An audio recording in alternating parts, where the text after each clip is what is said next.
So, good evening. I'll call the meeting to order at 7 or a couple minutes after 7. Somebody mentioned it's getting lighter a little later. That's welcome news, I think. Before we start on the first item on the agenda, just acknowledge this is Aaron's last meeting on the select board, and I'd like to personally thank him, not only for being a select board member, a good select board member, but he's been a helpful assistant chair, quietly. This is a good example, and sort of next to me, and has called me sometimes, not very often, but sometimes just to talk about things in anticipation of some challenges maybe, or things we should think about, or things that I should think about. And sometimes in the meeting, I get a little kick underneath the table and like reminding me of, acknowledging someone, or if I forget something. So you've been a great help, quietly being a good assistant chair. So. Yeah, thank you. Yeah, that's important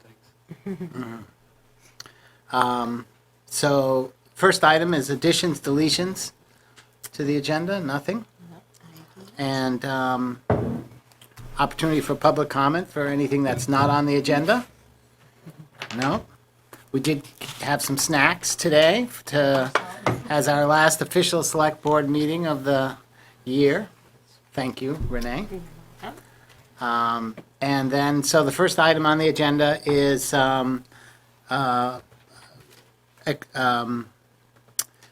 interview for a couple of open positions on committee. The first one is Stevie Spencer for Forest Committee. Do you want to come up into the? Really? Yeah. Is this official? This is official. Yes, it is. The guest of honor seat. So you're applying for the our forest committee. Town Forest, yeah. Town committee. Forest Committee. And maybe just tell us, again, who you are, but then why you're looking to serve on this committee. Okay, I've lived in Hinesburg probably 35 years, and we have probably at this point 90 acres. And I spend a lot of time in my forest, as well as the Cop Welch one, which is just across, and then the piece that's south of us, which is turned over to Fish and Wildlife. So I love my time in the forest, and it was very sort of selfish. It was, learning the trees and learning tracks and learning the wildflowers, all for me. And then I started with Marilee, the Master Naturalist program, which started this fall, and started doing some walks with Ethan. And it just kind of, it was like a 180 shift in how I viewed my forest, as well as the town forests. And Pat and John Treffry were really encouraged me they had a position to come on board. I'm going to be involved with the deer count on the town forest as part of our Master Naturalist. So it just kind of seemed like it all kind of came together, and I haven't been on a town committee probably since the first Conservation Committee, so I just thought it's time to sort of step up again. So that's what I have to say. Yeah. Well, I mean, from my perspective anyways, the Forest Committee, Town Forest Committee is really going like gangbusters. Boy, is it in ever. the last few years. And then with Ethan's strong support, it really is, the forest itself, we discovered a few years ago, is a treasure, national treasure, being on the, literally, and being acknowledged as a historical. Yeah. I mean, I'm ashamed to say that until I took a walk this fall, I think it was this fall or winter with Ethan, up there on the mountain, I hadn't been to that town forest. I spent all my time down here in the valley and my land and the Cop Welch and the La Platte headwaters, but never gone up there. And it was like, I couldn't believe the resource it is. Nice views too, huh? Incredible. Yeah, I mean, it's it's amazing. Yeah. It is So, beautiful. So Stevie, I really enjoyed reading your letter. And you said something about a naturalist program that you did years ago with the elementary school? Yeah, I mean, years ago, I was getting my master's in environmental education and then came to Shelburne Farms and set up the field trip program there in late 70s. But then there was a program run by Vermont Institute of Natural Science called the ELF program, which now Four Winds does. So Jackie Sprague and I just approached the school and asked them if we could start it here. And I don't know how many years do you It remember how went, many? my kids were, Yeah, our kids were- participated and people volunteered. Yeah, it was a quite great good program. And I think I've talked to Chris Runcie, because she's in Four Winds, trying to get it started again. That was one of the things I was thinking of doing for this program, but then got into the deer count, so. Yeah, right. But, yeah, it was a wonderful program, so. And maybe you'll help to get something like that started again. Maybe, although someone has approached the school, I think. Okay. I don't know who. I think it's harder now. More parents are working. It's harder to find volunteers. But it's once a month. I don't think it was every month of school, but Oh, there was a When I- topic and the Yeah. different grades saw Yeah. different parts of that topic. yeah, it really was a fantastic program. And the kids loved it. So, puppet shows and all that stuff, I did the yeah. program when my kids were in there too. So, yeah. And any other questions for Stevie? I assume you're familiar with the meeting schedule. It sounds like you know several of, if not everybody, on the committee currently. I know Pat is aware of your candidacy, has spoken in favor of Right, it. she gave us a memo, I Yeah, think gave it to exactly. everybody, Yeah. suggesting that you would be a good Yeah. resource. Yeah. Yes. Yeah, I mean, and she is amazing. I mean, I've known Pat, but not really in this role, and she's just gangbusters, Yeah. so. Yeah. All right. Yeah, good. Well, I'm thrilled that you're interested and willing. I think you'll there's be a lot great to addition. learn Yeah, on that committee, yeah. or commission, I guess it's called. So I make a motion that we appoint Stevie Spencer to be on the Town Forest Committee. For the term till January 2023. That's correct, thank you. 2023, I'll second that. So seconded, any more discussion? All those in favor, say aye. Aye. Aye, enthusiastically, aye. Thanks, Stevie. Thank you. So next is this Village Steering Committee. Craig, come on up. Greg, come on up.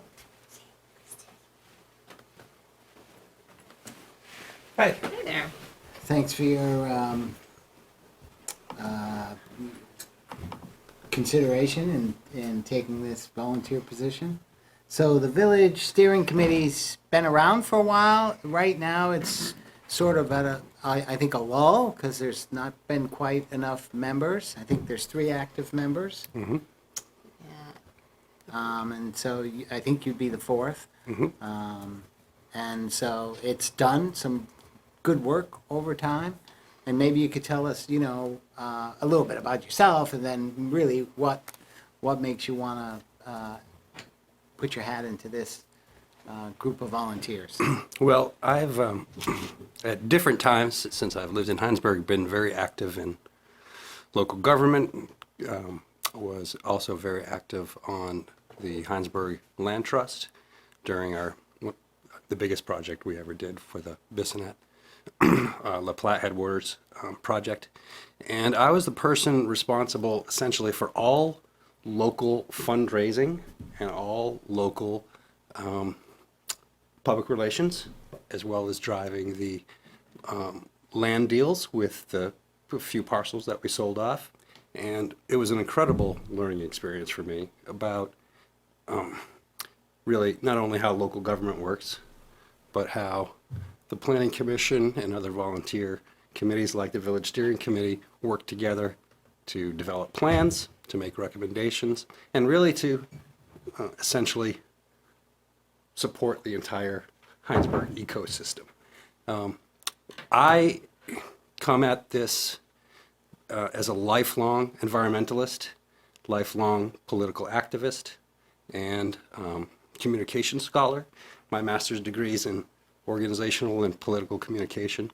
And basically, the applications for that are helping to do organizational planning, to helping to do outreach and strategic communications.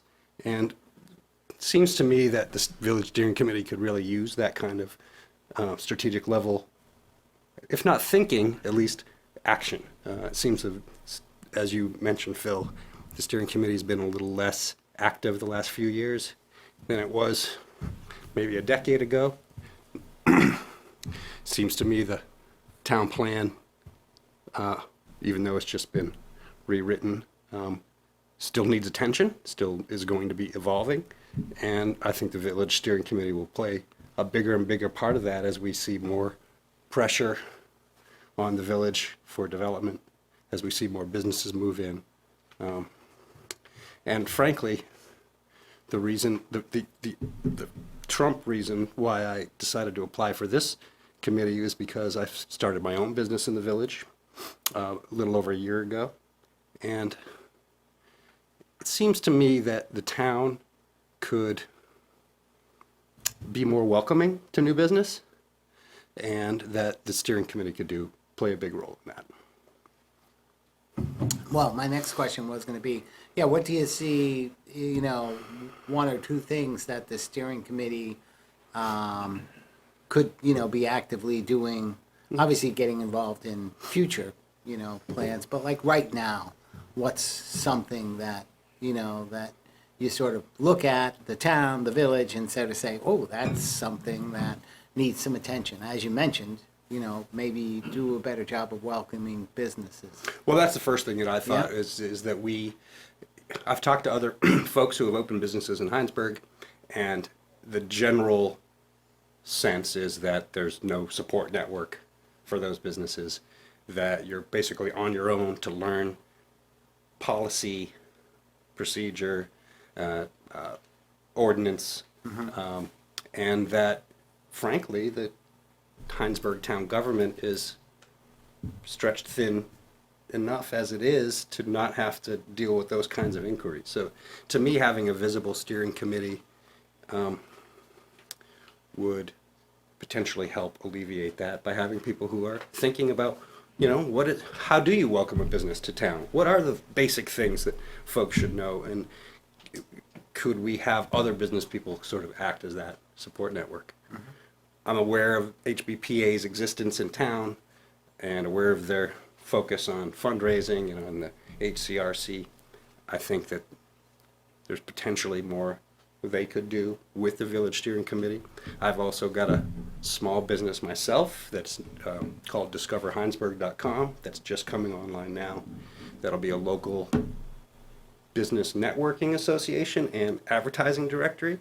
So I see a lot of potential there for dovetailing with other organizations in town to promote Hinesburg as a good place to do business and to help businesses sort of get oriented. As far as issues in town now, I think, the elephant in the room is Haystack Crossing. When and if it comes online is going to make a huge impact in the town's population and our services and the kinds of businesses that are in the village and the number of businesses that are in the village. And so I think that both from the business angle as well as from the steering committee's charge to focus on affordable housing, that it's natural that the steering committee would have an active role in the discussions and planning for the build-out of the Haystack Crossing development. Specifically Haystack, or then you have Black Rock? I mean, there's more than one.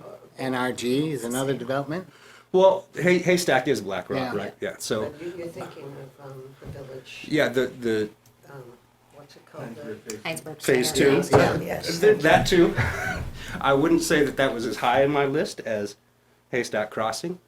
And frankly, I think there's a lot for us all to learn that myself, I include myself in that, about the feasibility of large build-out insofar as it affects the business, the way business is done in town, the number of businesses, where they're located, and everything from design standards to other offsets like affordable housing and services. So I do think the steering committee could play a big role in those discussions. So I can just say, you know, I used to be on the steering committee. I was the chair for a bit. I know Aaron. Ah. And I'm really glad that, you know, you're applying. It has been a little bit of a lull for a while. I sort of see the village steering committee, this is just my opinion, it can be whatever, is sort of a champion, meaning you're invested in the village and what's growing here. Like you were talking about, you know, like there's talk about lot one, like sort of championing that and keeping the ball rolling and making sure things go the way, you know, you're foresee them, and you can help guide decisions in the planning commission and elsewhere. I think you've got a great focus and drive to help drive some of that stuff. And I think it would be a great addition to add a little fire in there and spark and get them renewed again. You know, because they've been there for quite some while, and they're great. They're a great group of people, and they all have diverse ideas. And I think if we could, you know, ramp it up again, I think it'd be really exciting. I've been accused of adding spark before. I'm not afraid of controversy. I think a few of the folks in the room know that.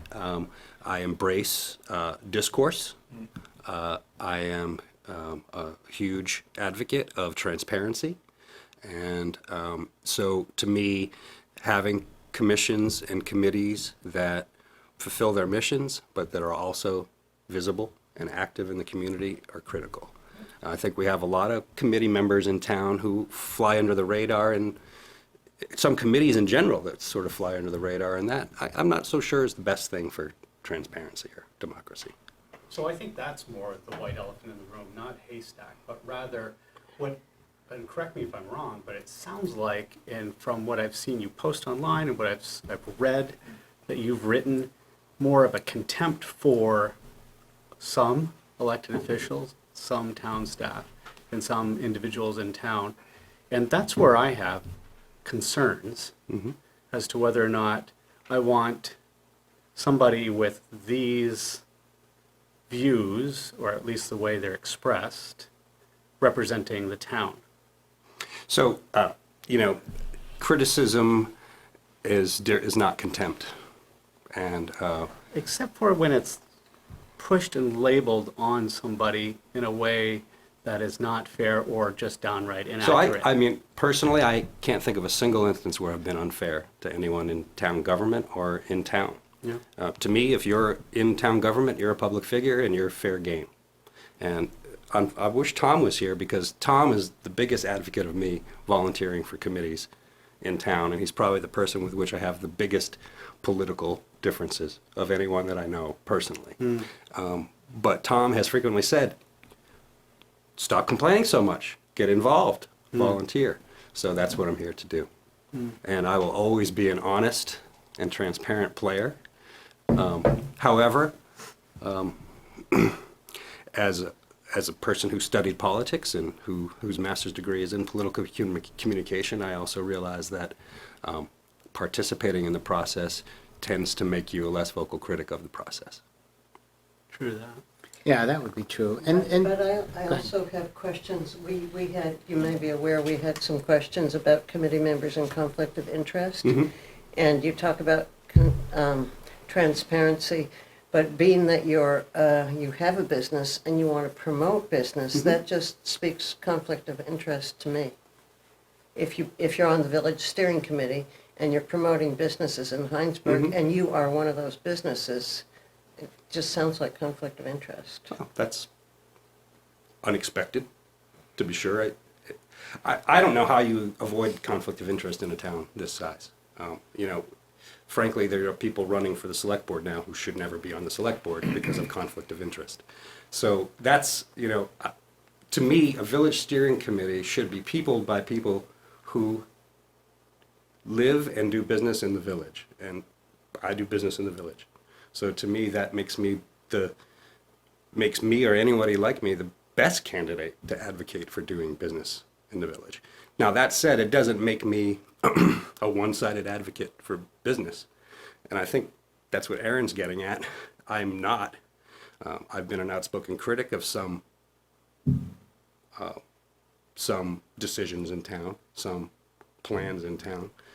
And I don't think that'll change either. But I do think that, like everything, there's a balance between business and development, between growth and affordability, and I would intend to follow through on sustainability and balance and affordability on all those issues, regardless of the fact that I'm doing business in the village. And, you know, I mean, it could be a conflict of interest. I mean, I can see what you're saying, but I also see what I mean, it makes sense that somebody who's in the village and active, doing things, you know, is part of the village committee. So, and it is a small town, and it would be, you know, we all could point to something that is some kind of a conflict of interest. So it's probably something we watch, and just like we have to all watch that same thing. I think, for me, I mean, you have been an outspoken critic, I'll say, on, you know, Front Porch Forum, let's say. And so my real concern would be, obviously, it's interesting how you say when you're part of the system, you probably critique it less. That's probably true, I think. But, you know, getting on the committee doesn't mean you don't have your opinions, and you're right to express them. But I think it would be really important that if and when you express your opinions, you make it clear, you know, that it's not necessarily the village committee of that's course, yeah. expressing them. And course. in the same way, sometimes, you know, I'll say, this is my opinion. Yeah. It's not the opinion of the board. So, and that's, you know, and if you, you know, are outspoken in the way you are, in the way you've demonstrated, which has caused hackles to come up, that, you know, it'd be important when working with the committee, within the committee, and or within the town other structures, which there'll be a lot of interaction, including the board here and others, that we've always been trying to find ways to disagree. There's plenty of that, but yet, you know, allow others to express their opinion and feel safe doing that, or feel, I'll say safe. So that would be my, you know, my concern or expressed desire for you if you were to move on with this. Sure. Well, all I can do is point to, you know, the past. I have been outspoken in various channels, not just Front Porch Forum, but in the record, before the Front Porch Forum days, in statewide editorials. I think you know, from my point of view, whether I've raised hackles or not, all of my communications have been strictly matters of opinion and research. Whether I have a strong opinion or whether I state them unequivocally, I don't think necessarily means that makes people feel unsafe. That said, when I was on the land trust and driving that project, raising the $3.4 million we had to pay the Bissonnette family, you know, that required a political calculation as to what I could say, when I could say it, and on whose behalf. So, you know, it wasn't a problem then. I was able to differentiate between my opinion and the opinion of the Land Trust Board, and I think I'd do that for any committee that I'm a member of. Have you been able to go to any of the committee meetings or speak to Catherine Goldsmith? Yes, I haven't gone to any meetings. I've emailed with Michael Boucher, and I've spoken with Catherine. Okay, Yep. good, great. Yep. And I'm very familiar with the steering committee's work. Okay. And I'm old friends with George Dameron and served on other groups locally with him. So I just want to say real quick, so I'm kind of echoing Phil. So like I said, I like your passion. I'd like to see some spark, I didn't mean conflict. I meant just, I know what you mean. get people energized to get out there and champion the village. But I do agree that once you're on a board, you have to separate that too. And even separating, you've got to work with different committees and just make sure, you know what I mean? Who Well- you're working with, there's a little bit of that. Absolutely. It's like a job. You've got to, you know, you're in work, you're volunteering, and people are. Of course, I work for myself these days, so. Yeah, but it's a little different. So. Yeah, my boss is You a, know? is a But I agree with that. You need to be somewhat cognizant of absolutely. how Well, it's being received. I'm in client service, so I mean, everything I do is couched in an attempt to be as friendly and as above board and as transparent as possible. Now, I've been accused many times in my life of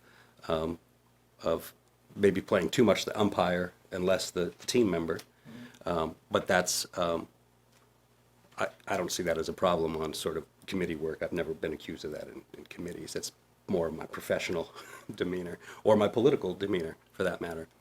But I should say, as an aside, or maybe it's not an aside, but it's related, but I have been incredibly restrained when it comes to expressing my opinion on Front Porch Forum and in public. I used to be a far more frequent contributor to the milieu, and I think a far more argumentative contributor than I have been recently.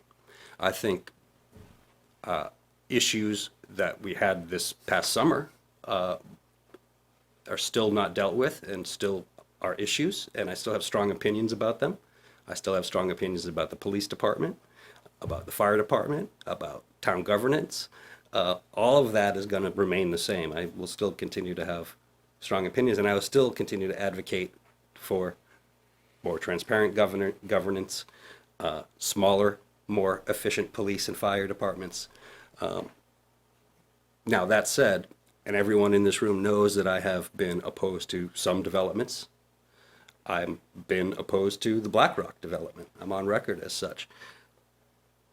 Regardless of those positions, if the plans are moving ahead, we have to find the best plan for the town. And so that's what I'm interested in. And the reason why I mention my less frequent and less vociferous communications is because I've been making an effort to be a better citizen since I built my business here. If we didn't have a murder in my front yard last summer, there would have been no negative opinions expressed in the last year.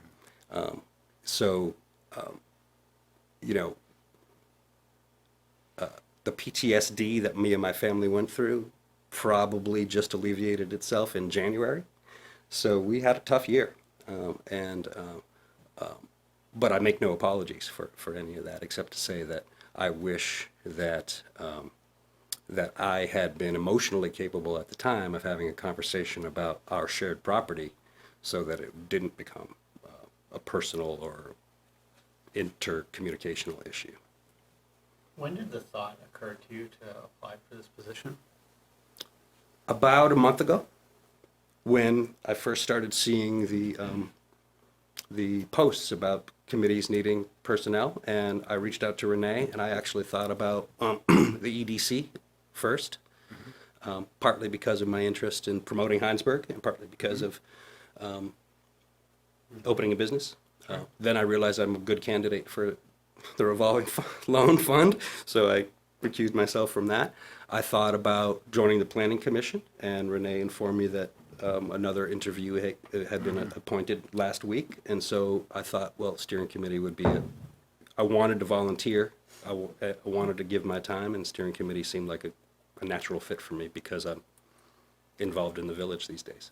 The other question I had just sort of sitting here, it's kind of came to me as I'm sitting here is, are there any open issues that you have with town officials or the town, whether they be just terse words or actual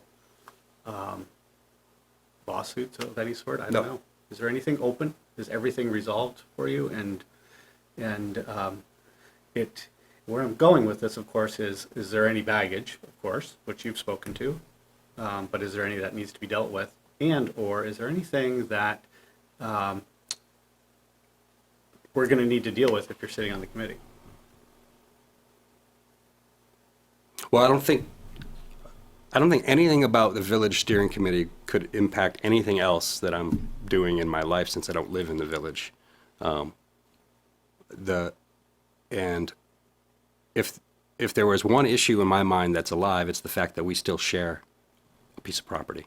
And people are parking on my property. Yeah, so are there And the any parking lot's open- too big. Any open legal Nope, stuff going on there? No. I don't know the answer to that. there are no legal proceedings. And so that could still be an open issue. Yeah. But I don't see how it would impact the steering committee at all. I don't know if it would or not. Just asking the question. Just came to me as a thought. It's a unique situation because normally people Normally, the don't- town doesn't build a parking lot on private property. that, but also people don't usually come to the table asking to be on a committee with quite the vibrant background that you recently had with everything in your life. Oh, that's nothing. It's nothing compared to what really is going on in the world. You Can I know, ask a question? yeah, it was a setback. It's a setback for us to have someone shot and killed in our yard. For the whole community. Well, but it was in our yard. Sure. So, and we heard the shots and we saw the lights and We were sitting in a select board meeting that night. We watched it all happen. Yeah. From afar. so, I will not, there's zero equivalency between people sitting in a select board meeting and someone sitting in my yard and having it happen. Zero. And there's also zero equivalency when your neighbors and townspeople write you letters and make phone calls to you and tell you that it's your fault that the murder happened in your front yard, that if you were armed, it wouldn't have happened, and that you shouldn't be afraid because if you owned a gun, there'd be nothing to be afraid of. So that's what I was dealing with at the time. And my reaction now would be the same as my reaction then, which was not a kind reaction. Because people were attacking me. They had no idea whether I owned a gun or not. Sure. And what I learned from that instance is that the 40 or 50 times that I walked out to that parking lot to give people the hairy eyeball because they were parked there after dark and they drove away, I could have been shot and killed each of those times. So my attitude changed dramatically at that moment that the shooting happened. I didn't want to be a party to having people killed. And I regretted not ever having spoken up against the building of a parking lot that was twice the size that it needed to be, because I was an advocate. I created the plan that made the town trails. So that's a huge conflict for me. And so I'm here because I love Hinesburg, because I want to be part of the town, because I want to be part of the solution, and because I do have plenty of criticisms, and I think all of them can be addressed with discussion, debate, and cooperation. To me, it seems to me that we're good at avoiding talking about issues and not so good at talking about hard issues. So I have a lively recent past, but my overall past for the last 18 years that I've been here is pretty boring. The first, and as Phil knows, the first 8 years I was here, I was a regular attendee at select board meetings, planning commission meetings, DRB meetings. I burnt out on that stuff. I had a child. Things change. But the point is that I've missed being engaged. Sure. And when that incident happened last summer, it reminded me that if I had been more engaged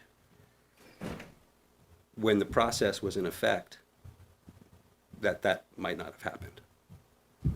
There's no way that someone could have done a turnaround 360 drive-by shooting in a parking lot that doesn't fit 30 cars. So to me, like, that killing was the town's fault. The town could have stopped it. The town could still do something to remediate the overlarge area. And this conversation right here illustrates the point I'm trying to make, and that is that you're coming to this with this conversation as part of who you are as a candidate. And so, getting back to why you're here and what you're asking for, which is to be a part of the village steering committee, does that further the cause of being a member of the village steering committee or not? And that's what I think we have to figure out here. Sure. It's a good question. It is. I see them as very separate issues. And frankly, that's part of the reason why I thought the village steering committee could be a good fit, because my passions are less personal in the village than they are out on Gilman Road. So that's, it's interesting that you raised that, and the conversation, was a little uncomfortable, but you mentioned the criticism that came at you after that incident. I totally get it, right? That would be stressful for anybody. But any position that you take, or you're a volunteer, especially in Hinesburg, the criticism comes with it. So, are you going to be okay with getting the types of criticism that maybe you put on others, or that people would put on you? Just, that was a bad decision, or what are you doing there? Or what are you thinking? That comes with the territory. Yep. So, are you going to be able to handle that, or is it to become a personal challenge and an argument online, right? Which I don't know if that's really productive for the type of committees in the town where we want, you know what I mean? That's my kind of concern I'm seeing. Well, And I I'm mean, just being frank. Yeah, I mean, and I think I've said, and maybe you'll reiterate your answer, whereas being on the village committee, if an issue is associated with the village committee or associated with anything in the town as part of the village committee, and you have an opinion that's not the village committee's, but it's your own, it's really important that you just say, this is my opinion on this, and you're not necessarily representing the village committee. Well, I think That's kind of what you're saying. Yeah, or even if it's criticism on what the village steering committee did or said, Right. or whatever. Right? Oh, yeah, Or so- something you said as a member of the village steering committee, that type of situation. So I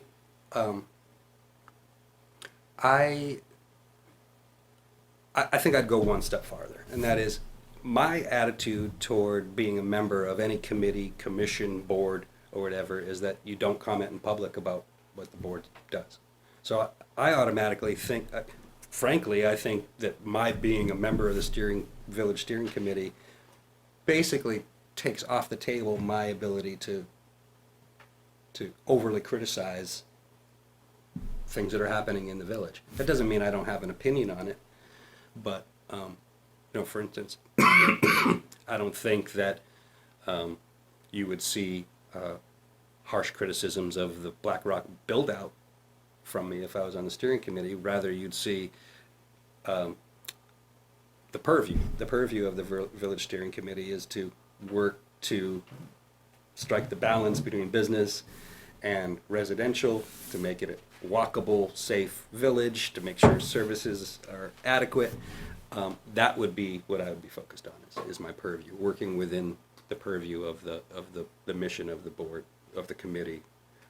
And so I'm not saying I won't ever express my opinion, but I think that my attempt to step back from frequent, ongoing political discourse is a step in that direction to having more thoughtful, productive conversations. It's possible. Yeah, possible. I think one thing we always ask, it's important for every board or committee to be made up with different perspectives and different views of the town, because Hinesburg as a whole is not one like-minded group, and so it's important to represent all those different perspectives. But it's also, while this board and other boards can disagree and have very different feelings, it's important to be respectful and participate in the board, and there are going to be challenging discussions, but at the end of the day, you've got to sit back and listen and hear the other perspectives and be respectful in that manner. So I think that's what I'm hearing the board reiterate is it's okay to have different views and not agree, but at the same time, as a representative of the town, it's important to be respectful in those interactions. Well, I like the idea of, rather than, critiquing from afar, to, embed yourself into helping make things better is always good, because unless somebody knew you and all we saw was from afar on Front Porch Forum, for example, we'd have no idea. We'd have an opinion and it would not, may not be a good one. But having you there at the table, talking about things, expressing your opinion, and suggesting ways things can be good is, will probably get more done too in the long run. Well, you can count on me for a different opinion. Whatever the opinion That's is, all right. I can have Yeah. the different one. Right. And that's really what my whole approach is about, is playing devil's advocate at every turn. And it's what I do for a living. It's marketing, but essentially my role in my professional career is to ask a lot of questions. And some of them are not easy questions to answer. I see that as being a nice synergy with the kind of work that a committee like this So does. this is a non-binding advisory committee that you're asking to be Yep. on, right? So I'm almost hearing the argument against you wanting to be on this committee. In fact, you could probably affect more change by not being on it and not silencing yourself in such a manner as to worry about conflict of interest, or worry about, balanced opinion, or worried about working with others, or anything. Like, this whole entire conversation becomes irrelevant, because then you could just be 100% you, Which is what I've been doing for the last 10 years. which is my point. So I guess I come back to the same question, is like, why do you really want to do this? Like, what does it serve you? I'm not hearing that exactly yet. Maybe I'm just tone deaf to it. I don't know. But Yeah, I mean, I feel like I've said it repeatedly. Yeah. I love Hinesburg. Yeah. I want to help Hinesburg govern itself. And Yeah. whether it's a non-binding committee or not, it's a committee that has a role in advising on important issues. As I said a few minutes ago, if there was a seat on the planning commission, I'd be going for that. but that's a very different. We'd be Very having a different much ask. different discussion about my Absolutely. previous opinions.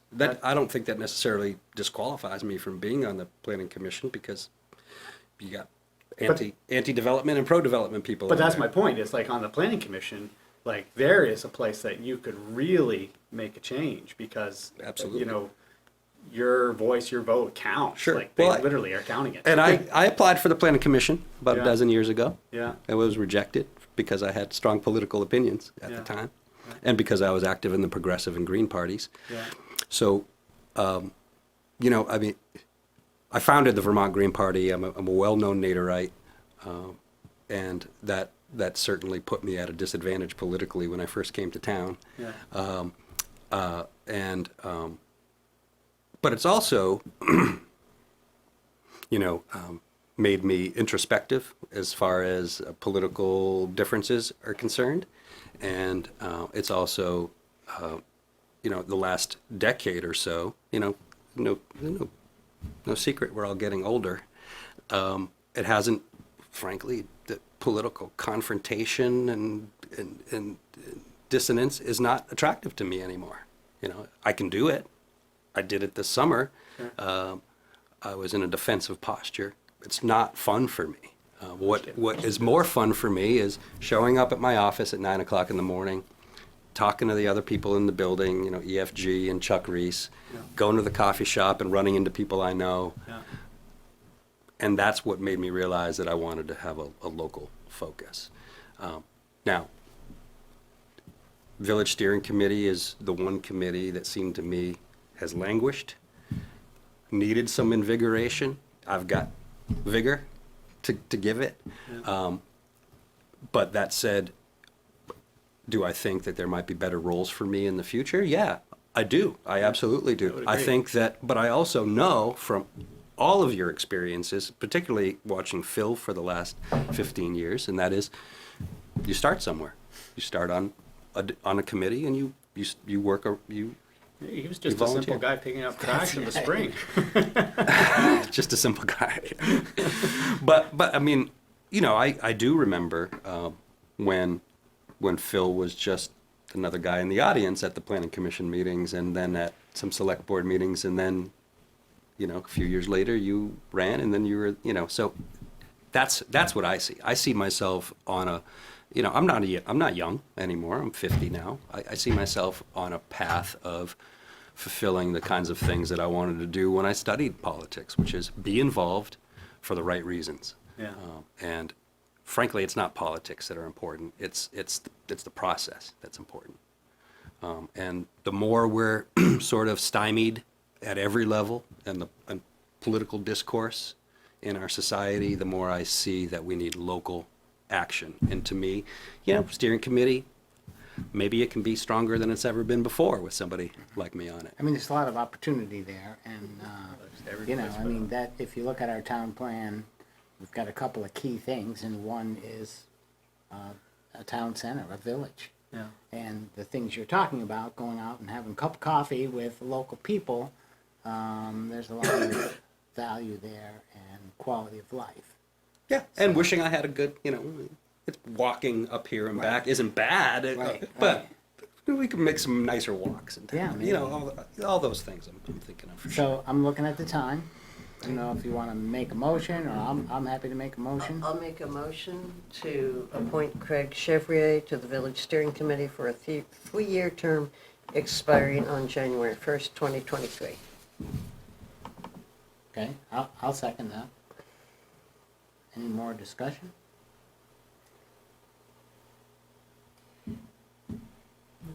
I mean, so what I've heard is, you know, people are concerned that we don't want to have, I'll say, political fights as we try to get work done.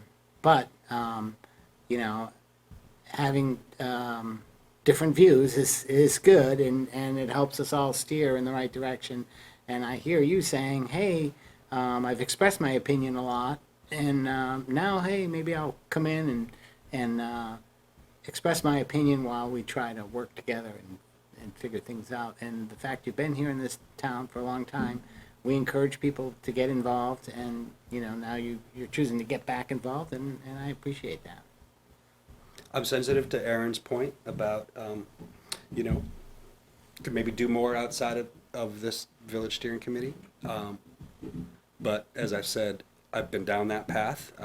You know, I don't want to sound corny, but going it alone isn't as productive as teaming up with a group. And it seems to me that, you know, as you said, Phil, the village could use some steering. I definitely see a lot of potential for a group that can bring business into a discussion about what the village looks like. All right, anything else? Have we gotten any feedback from this committee? Not anything specific, I don't think, in the No, last I mean, year. as far as Yeah. with Craig? Oh. No, I put you in contact with Mike Busher. So Mike welcomed me to the committee, and then Catherine Goldsmith and I have exchanged a lot of communications, and she definitely feels like someone with energy is needed for the committee. You know, I think the term that I heard from everybody was languish. That it's languished a bit, or it's been inactive, and that it needs some reinvigoration. The interesting thing is, the day that Craig sent his application to me, Mike Busher had come into my office, and so I was asking him about the village steering committee, and he goes, yeah, it would be so good. We have a lot that we'd like to do, but we really could use another person. And so we were talking about how we could advertise that. And probably 2 hours later, I received Craig's application. So it was interesting how that worked. Timing is everything. Serendipity is all, yeah. Have anybody in mind to, if you're on the committee? I was just thinking, I wish I could come up with a couple, but I don't. But I will for sure. This Discover Hinesburg experiment is also putting me in touch with a lot of local folks, and so definitely could promote the committee to people who might be a good fit. All right, so the motion, all those in favor of the motion to appoint Craig for the 3-year term, say aye. Aye. Aye. Any opposed? I'll oppose. Okay, no, 3-1. Got that down? Yep. Well, good. Thanks for doing this, and good luck. And you know, we always encourage all the committees that if they need something from us or Renee, let us know.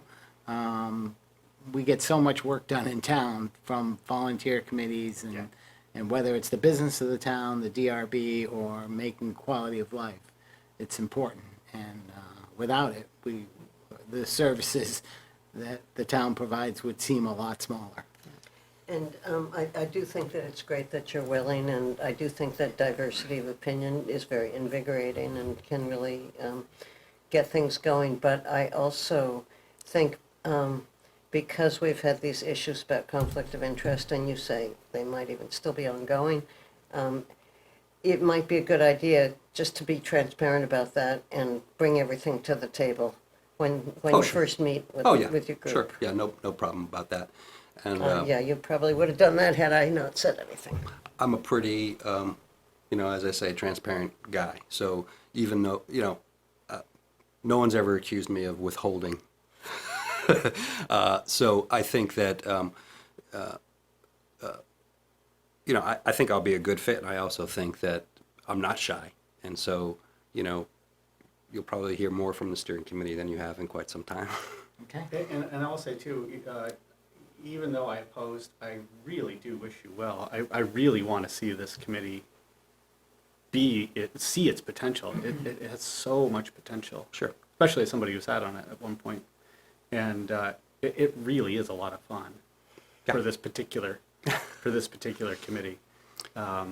I'm looking forward to it. Yeah, And and I wish you all the successes in the world with it. And I also hope that you're able to recruit a full committee, like all of you, not just you. But, Sure. And that goes for all of us, honestly. I mean, that's like one of our jobs, Yeah. is to bring people into these roles. So I really wish the committee and you well. Great. And thank you for your willingness to volunteer, Craig. Thank you. I'm glad to do it. And Thanks, Craig, I will everybody. put together a packet and I will send that to you. Great. Thanks, All Ray. right, thank you, Greg. Bye. Thanks. Did you sign in? No, but I'll do it now. Thank you. So just one last thing. Welcome to till the grab next some time. snacks. But I also want to let you know, Craig, I appreciate somebody that's as passionate and outspoken in public forums about the town, one way or the other, that you're getting off the armchair and getting involved. Right? Yeah, I mean, to me, that's For me, that's huge. That's what it's all Thank you. about. It's like putting solar panels on the house. It's Yep. kind of walking the walk, Yep. So thank you. All right. Next item on the agenda is reviewing the impact fee proposals. Let me, right? I've got to get Brandy on the telephone. Okay, so we have 2 proposals. We could make a decision tonight, we don't have to, but this is something we've been talking about for a while, is taking a look at our impact fees, and correct me if I'm wrong, Renee, we now have presently one for the fire department and one for the police department. Correct. So I think for probably 2 years, we've been talking about how do we reinvigorate them. I know personally, I've been learning, particularly in the last couple days, how do they really work? And let's take a look at it, and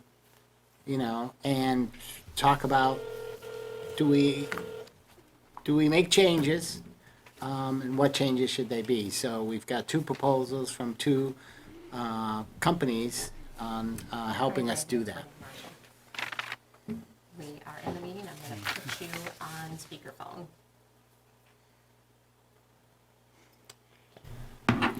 All right, Brandy, can you hear us?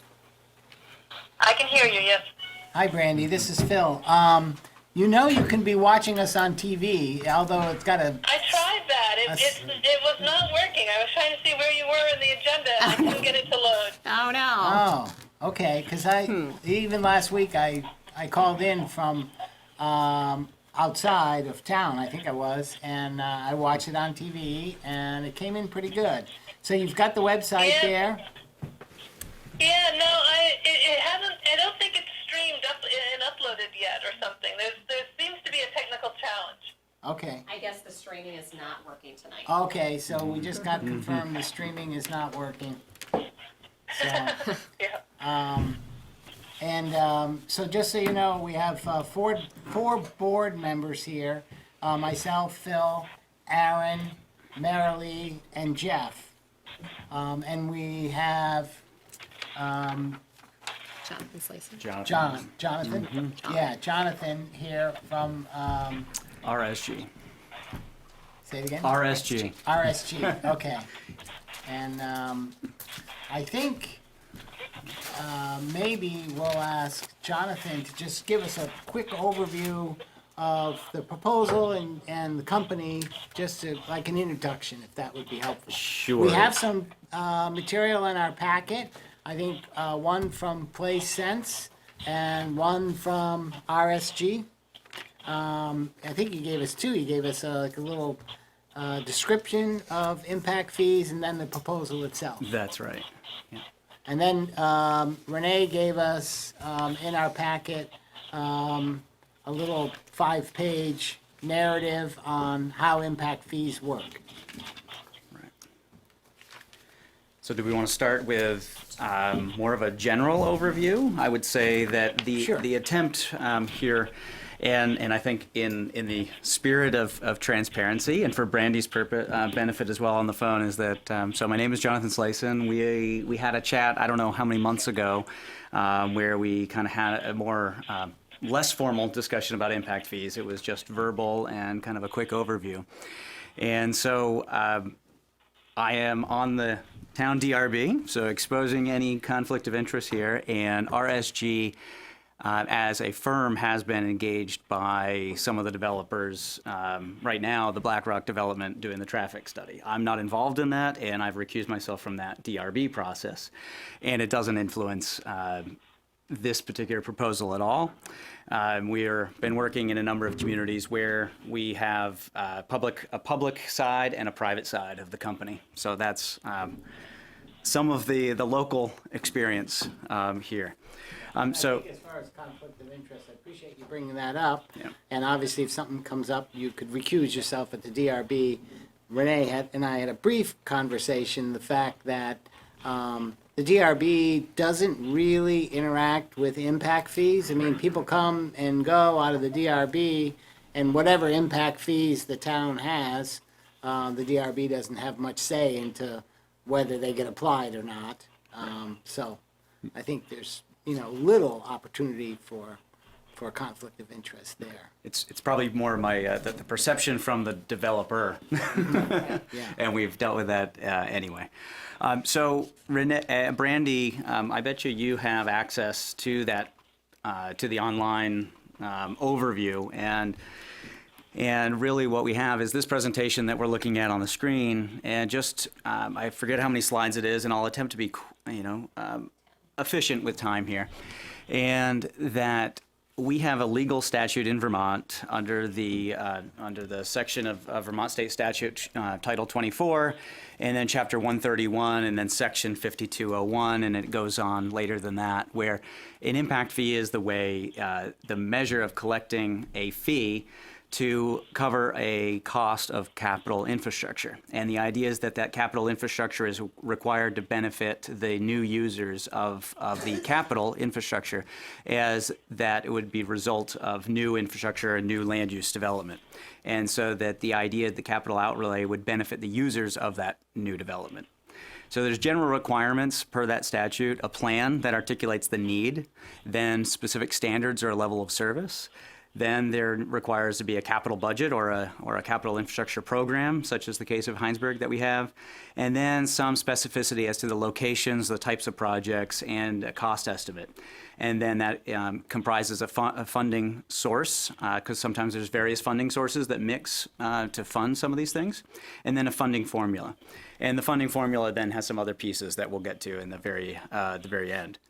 So the next slide there is some information that comes from the American Planning Association, is that there's general criteria here, and just to quickly go through those, is that the fee has to be rationally linked, and that's the rational nexus is the legal terminology there, is that the impact or the need for the particular capacity or the new infrastructure is shown to be linked to the need created by the new land use changes and that land use development.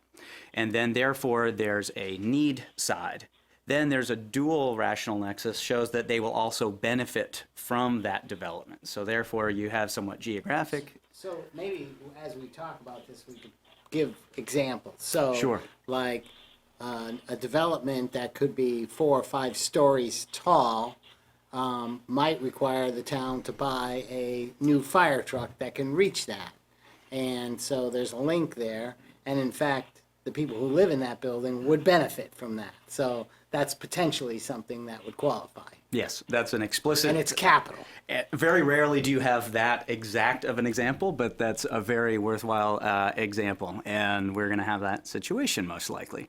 So that in certain. Follow on that with that, might that also mean that, that very same fire department might need a whole new station? Oh, sure. Because, so that would be part of the impact fee, because Yeah. that long ladder truck isn't gonna fit in the station that they have now. So the list, and depending on the capital items that you have, the various amount of capital infrastructure needs to be defined and articulated in a study that would define how the current infrastructure would be affected and the existing users might experience a lower levels of service. So that particular fire example doesn't hold true for that one, but let's say police, where if we have additional members of our community, 500 people join our community, might be stretched for covering the appropriate amount of coverage for public safety and response. So sidewalks, we might need additional snow plows to cover the additional miles of sidewalks. So in that case, then one plow might not be enough, so my sidewalk will only get plowed once every other day instead of every day. So the existing users are going to experience a decline in their level of service as new users get added to the system. And so then you're supposed to make that whole again.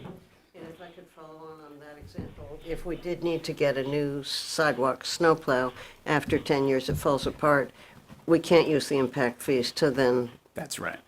get another one. Or to hire an operator. Right. Couldn't do Right, it's that. only for capital. Yeah. Right. So we are going through the bullet points is that there be some benefit must accrue to the development. That's the dual side of the rational nexus. And then the fee must be proportionate to the fair share of the impact, and those paying that impact fee shouldn't pay more than their fair share. And so there's some criteria about that. And then a fee cannot address existing deficiencies. So if today we identify that we should have 2 snow sidewalk plows, and we only have 1, the existing users have to make up that first deficiency before any new dollars get funded in. It might be that the new funders might fund only 10% of that new need. So that's where you need to understand that amount of new need versus the existing deficiency that might exist. Then if we, we'll continue on, sorry. Then the funds received must be segregated. So we already do a lot of these things in the town because we have 2 impact fees already. We understand that they have to be encumbered or expended within a 6-year horizon, and then we will refund those that request it if they have not been spent. And the fee cannot, the fee is assessed cannot exceed the cost of the improvement. So that's where it's fair share again. But then we discussed that there's could be credits. And the credits have to be a separate process that, again, I have some other descriptions for what that entails. We cannot cover normal operation or maintenance. So that's where Phil was just discussing about the driver. So Renee will go to the next one.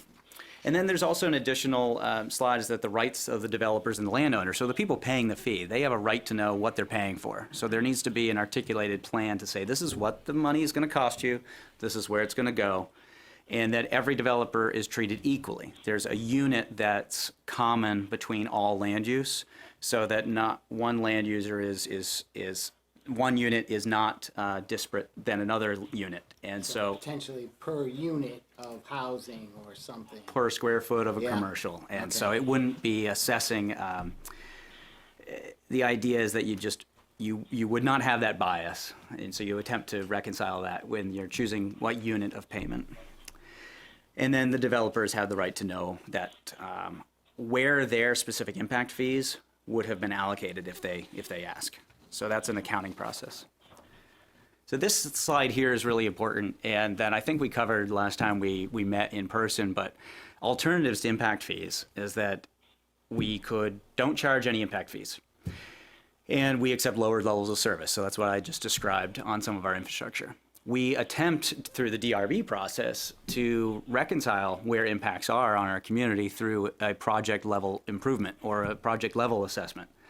And there's always a discussion about what level of improvements or mitigation is the correct level. Sometimes it's legally defined, sometimes it's more of a discussion. And so it's defined here as ad hoc. It's on a project by project basis. Then there's a level of impact fees where the growth, in essence, their degree of impact, they pay for it, and it's a wash. Then there's additionally localized taxes, special district or authority, such as what we have for water, where there's... So our water allocation fee would fall into that. Yeah, and water is... No one, well, at least as far as we know, it's very hard to tap into the water system without knowing about it. So you have a very, very defined set of beneficiaries and payers. So that's where the localized taxes and that general district makes a lot of sense, versus the impact fee has a municipal boundary where the beneficiaries and the payers do mingle a lot more. And so you may not be 100% accurate to say that that person's going to pay and that person's going to benefit. There is a bit of a mutual benefit there. So that's why by case law we've defined that as a municipal boundary. That's the reasonable, and you don't need to prove that even though somebody in the bottom side of Hinesburg on Baldwin Road, even though they fund a project on North Road or something, there's a geography benefit of collecting all of us. So even though there's a little bit of geographic difference, the political boundaries have been defined by case law. And then lastly is that if we don't fund through impact fees or localized taxes, or if we don't make whole the impacts due at the local land use process, then it becomes a general fund issue. Is that we go to everybody and say, all right, we need to fund some infrastructure now. We're going to collect it through property taxes. Which is what we do for everything else. That's right. Okay. So these are alternatives. And impact fees now can be, I think, widened as an opportunity for the town to explore, as well as not only update these particular two options, there's definitely room for additional capital items to be used. So we'll go to this expenditures is that, just to kind of highlight where we just discussed, is that the facilities or improvements are required to serve new development, yes. There are maintenance and repairs, no. If we have excess capacity in the existing facilities, then we can pay ourselves back for making those previous payments. So that's a yes. So we might have excess capacity in one of our two departments right now for either the police or fire. We're able to collect impact fees and say that we're paying, we already paid it up front. Everybody paid it in property taxes. Now the town is going to recoup that for the new users through the impact fees. And then the existing deficiencies is a no, unless there is either a funding plan from the general fund to address the deficiencies, and then sometimes there's still going to be a need for some new growth, so that's why there's a portion of that new capacity that could be still charged to impact fees, and then the property taxes make the balance, if that makes sense. So this general methodology here kind of just lays out a flow chart, just imagine top to bottom, is that this is the approach that's pretty common, and this is an approach that particularly the impact fee studies that I've done follow this. And so you start with the growth. You need to have growth in order to meet the requirement for why impact fees are even eligible. So you need to have new users in your system. And then you identify what the standard of service is today, and then how that standard will deteriorate in the future. And then you discuss mitigation. And sometimes you know what those mitigation options are, sometimes you do not. And that's where there's a conversation with your departments to understand sometimes they don't even know their standard of service today, because it does need to be set up in a unit that's consistent with an impact fee methodology. So you identify that standard of service, look at how to mitigate the decline in that standard of service, And that's where there's conversations, talk about specific examples there again, is that's the opportunity in the mitigation piece to really walk through each of the departments and say, all right, so you think you need a ladder truck, let's go through and actually verify that that is it. How much capacity is that going to give us? Is it going to give us 20 years of capacity? Is it going to give us 10 years of capacity? And that's where you need to go in each individual capital expenditure and really break it down. And then the cost of the mitigation falls out of that. And then it's a simple base fee, is that you look at your total cost and you look at your unit of growth and you get your base fee. And then after that, there's adjustments, and those are the credits and deductions. And that's what I have 2 slides here quickly to go through that. So there are credits that need to be accounted for, and they're site-specific credits. So if a developer owns some land that incorporates already a planned project, so in the case of fire and police, we may not have that particular issue. But for sidewalks and roads, you definitely run into that. And then there are issues where you have debt service. So if we had a bond for the fire department and we are going and we have excess capacity in the fire department, we can pay off that debt service. Which we did a little bit, yeah, for the police station. And then we come into that debt service in the past has been paid by property taxes. So we have a double revenue that we need to offset. And that's where it becomes a little bit, there's a process there to understand what amount, go down to the next slide for this. This is a generic slide. I put TIF funds there because it's been used for other slides here. But when we have the projects on the left-hand side, it's being funded by potentially a mix of 3 general buckets. We have grants or third-party funds, state, federal, whatever it might be. Then we have a mix of local funds. And that could be, in this case, mostly property taxes. Maybe we have other funds locally. And then we have an impact fee fund.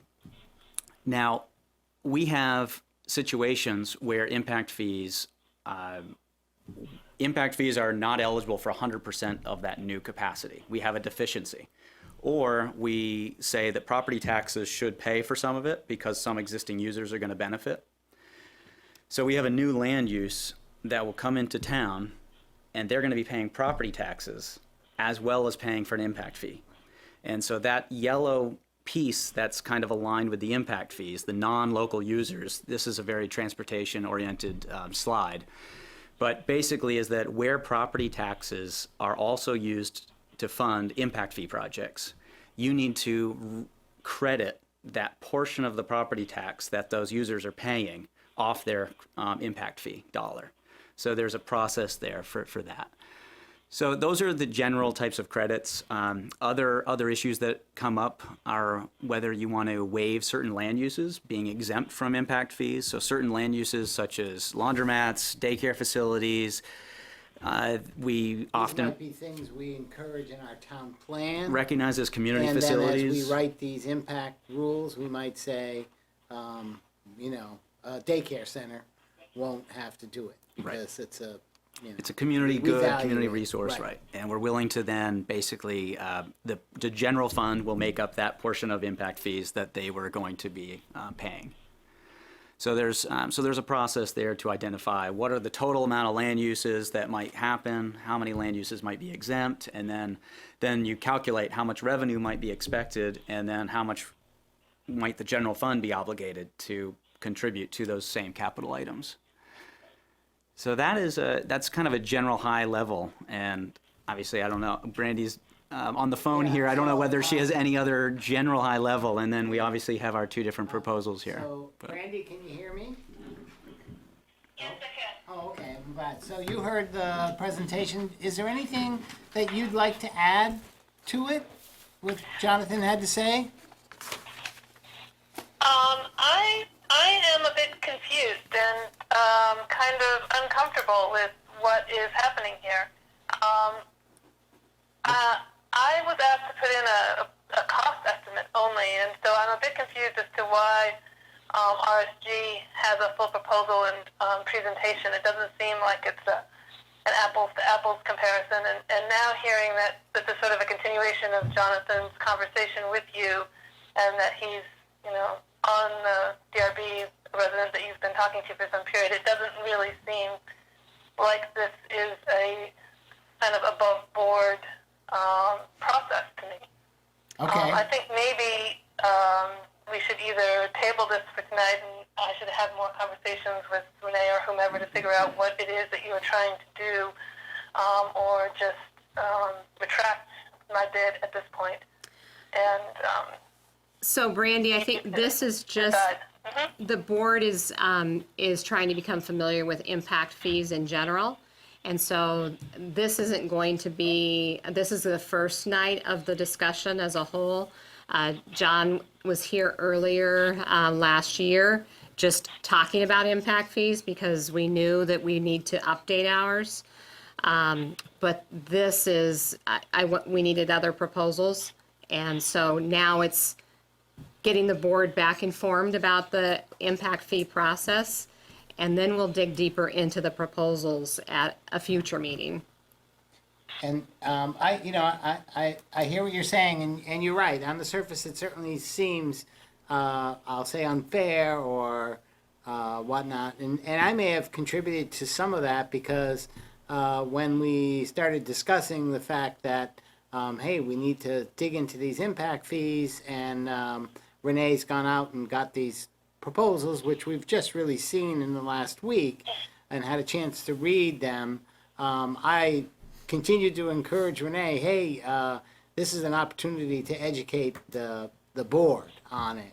And so I think that's how we got to, having this, and I think Jonathan agreeing, hey, I'll answer some questions and help educate us. So I think what Renee is saying, and I'd say that's true, and we'll try to evaluate both proposals equally, and at the same time, I won't hold against you not wanting to drive up 2 hours and 2 hours back just to hand us, look at us in the face and hand us the paperwork. So I guess I hear what you're saying, and I'll say the same thing. Is there anything about impact fees that you think the board should know that maybe wasn't covered, or you want to highlight more? Maybe about what you might know about Hinesburg too. So, I guess it's just a very different understanding of what the purpose of tonight's meeting was from what I had. And so I was expecting that you had some follow-up questions based on the estimate that I had provided. I didn't hear anything in Jonathan's presentation that I would necessarily disagree with. I think the one piece that I would emphasize further is the need to tie the impact fees to your capital budget, and that the impact fee really needs to run off the capital budget. I think that's probably the major difference in the two approaches to doing the capital fee calculations between what you see from RSG and what you saw from mine, is that it really just runs off your capital budget as it exists today. Should you expand and add things to your capital budget going forward, you would be able to redo the calculations. And but basically on the philosophy that you can only collect against things you've actually planned and budgeted for. So All right, that's, and, I think and it's a different approach. yeah, and I think I picked that up when I was looking at the two proposals. I don't know if any of the other board members did, but I actually wrote right on the sheet, how important our capital plan is based on your proposal, that you'd work off of that. And then I wrote a question here. Our capital plan for the town budget, which is getting ready to be voted on in another 2 weeks. We have a capital plan that we, as part of our budgeting process, but it does not include water and wastewater, because that's a separate budget. And so I think my question is just a general question, and the fact that we have impact fees, is that off the table? Because we know, here's me trying to get educated, we know right now we don't have any water to allocate to new developers. So new development is going to require capital money, which we're in the process of looking at, developing a new well, and that'll come with a good amount of money. And the only reason to do that, the one and only reason, is for new development. And we do have an allocation fee that we apply. So my question is, we'd want to be looking at that capital plan, I think. And can we do impact fees and allocation fees at the same time? Or if not, do we look at our allocation fee structure, while we're doing impact fees? So I'll let you, Brandy. Okay, so the water and wastewater utilities can have capital budgets of their own, and those things can be used for the impact fees. But once again, there does need to be a budgeting basis behind the impact fee component. So, in past years, there were also impact fees for schools, for instance, and those items were not in municipal budgets, but were in the school budgets, and were no longer thought to be a good idea to do that because of state financing of schools. But in years before those changes to the financing, so the water and wastewater could have associated impact fees that go along with them, and you would do the same type of adjustment that Jonathan was talking about for things that are in your town budget. So if you had allocation fees and if they're paying a certain amount for that, then those would get calculated out and separated and subtracted out. So this would be things that were in excess of what they're already paying. Okay. Does that make sense? Yeah, and I don't want to imply we don't have a capital plan for water, wastewater. It's just not as developed as the one we have for our municipal government. And now it sort of says it's something we need to work more on, I guess. Yeah, and Renee sent me I asked for the capital budget, and I don't know if she sent me the draft one or the one from the prior year, to be honest. I don't have it up on my screen right now, so I can't remember. But, there are things in there that are impact fee eligible. There are things that are not. There may be some things that would be impact fee eligible but aren't showing up in the budget yet. And that would be, that's the further conversation that you guys would need to have around, have we really fully fleshed out our capital budget? Yeah. So Brandy, the one that that I sent you, it was before we approved the new one for this year. So Yeah, I I thought sent it you. might have been the prior year. I sent you last Yeah. year's approved. Yep. So I'm going to ask another question, and it could be for you, Brandy, or Jonathan. There's been discussion about our highway department. They have a great building, they have great trucks, but as we have more development, they said their trucks are not necessarily the right size trucks to do, residential roads. And we've added a small portion of our roads now, I'll say 5% or less, is residential type roads. But that's going to increase significantly in the same way sidewalks are going to increase. And if we had to get a new truck in that new capacity, could that be impact fee, a candidate for impact fees? Either one. Absolutely. Jonathan says yes, you agree, Brandon? It's another capital area. Yeah, though. if it is new capacity, yes. Yeah. Yeah, but it would be, just to clarify, obviously it's another capital bucket. You need to have a separate accounting and then a separate study and articulation of needs, deterioration of services, the cost, the service standard, all that kind of stuff. Yeah. And so unless I'll keep asking questions because, so in a handout that we got, I think from Renee, this is Vermont Land Use Education and Training sheet that talks about impact fees. it says a municipality is authorized to enact an impact fee ordinance and levy fees if it has an adopted municipal plan in effect that has been approved by the Regional Planning Commission. And I'm not sure our town plan is approved by them. I would imagine. It should be. Do we just submit it to them? Yeah. I've never seen them What Alex officially does. approve it. Yeah. You'd be the odd one out if you weren't. Yeah. Okay. We've had it for a while. Yeah, I'm pretty sure you are because you've gotten a municipal planning grant in the last Right. year or two, I Yes. think. And if Okay. if you didn't have a approved plan, you would not be eligible for those either. It's one So of the Okay. deadlines that Alex pushes us. Oh, I don't remember. When we ask Alex, what do we have to do to make this go forward?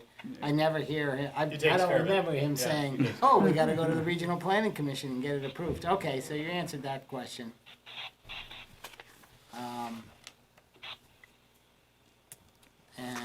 And we talked about the impact fees. So those are the questions I had, specifically just on impact fees. I don't know if any of you, the rest of the board, have any questions? Jeff? No, it's pretty straightforward. Just going through how you gather the data and put the data together. So I guess this was a question for the board then, and while Brandy's here on the phone, what are some questions you have specifically for Brandy that she can, prepare information for Okay. a future meeting? Yep, so I have questions on each of the proposals. One, Brandy, I looked at your website, and I didn't see a lot of evidence or projects on impact fees. Can you just say, if you've done them, or, just your capability of doing this one and how you might fit in well with the town of Hinesburg, just generally, I guess? So are you asking me to answer that now, or is that the things that you want follow-up on? I wasn't clear. I was thinking you'd answer it now, but if you wanted to follow Okay, up yeah, on that. I can do that. Yeah, okay. Just wanted to be sure. Sure. So it has, I talked to Renee about this. It has been a while since I've done an impact fee study. With the recession, it seems like the enthusiasm for growth and for needing to have your impact fees updated did somewhat decline. So it's not been something I've done as frequently in the, say, past 10 years as I did in the 10 years before that.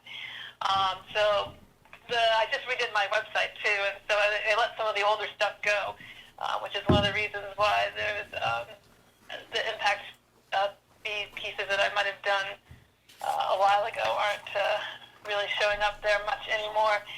I have done several. There was a little period where the Franklin County towns they all had sort of adopted impact fees at the same time, and then all needed to re-up and fix their ordinances and get them back in line. And so I did several of those kind of in a clump at the same time.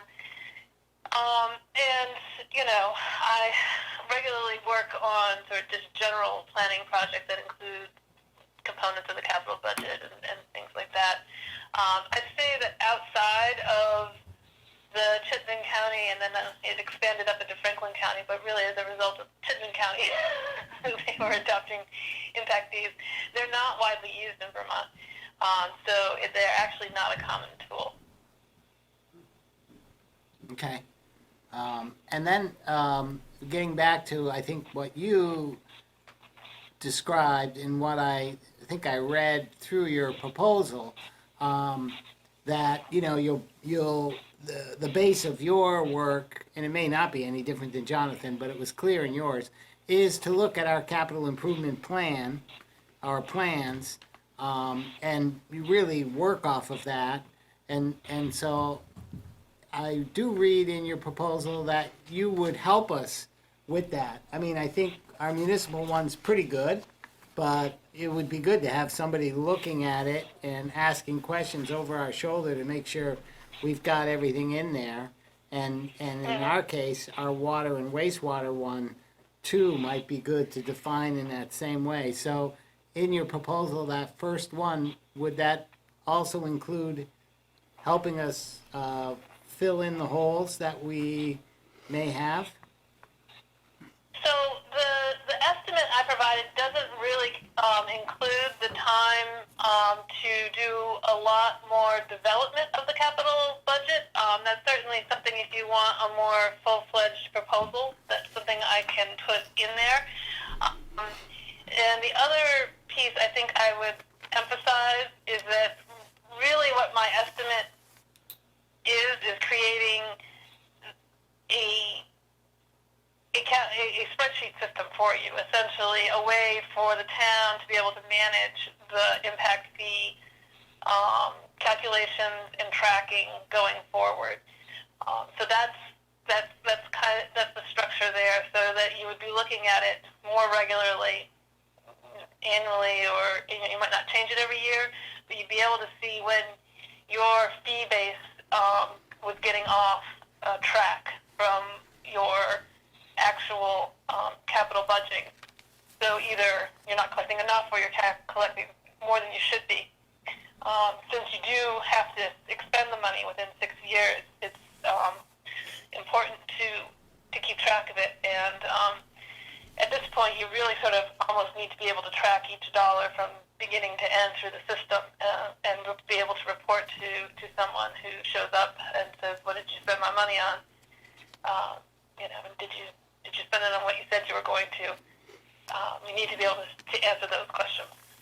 So that's sort of the core of what my proposal was about. It wasn't about helping you identify what might be impact eligible costs.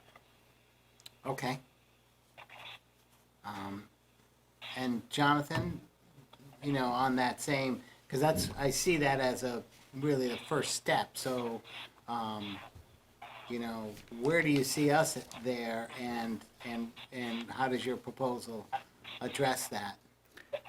Yeah, I think that's probably a key differentiator, is just the experiences that I've had over the last few years working with municipalities, is that the project list is not well defined prior to jumping into an impact fee project. And it often does require a number of meetings with department heads, with planning commissions, with other informed individuals to get an idea of what the capital plan looks like going out a number of years. And often the amount of growth dictates how far out in the future you want to develop a plan. So some of the communities that I'm working with right now are doing plans out to 2040, and they'll continue to revisit them, but their growth is relatively modest. So in order to get enough money and to demonstrate enough need for the certain capacity items, they're going out a long way.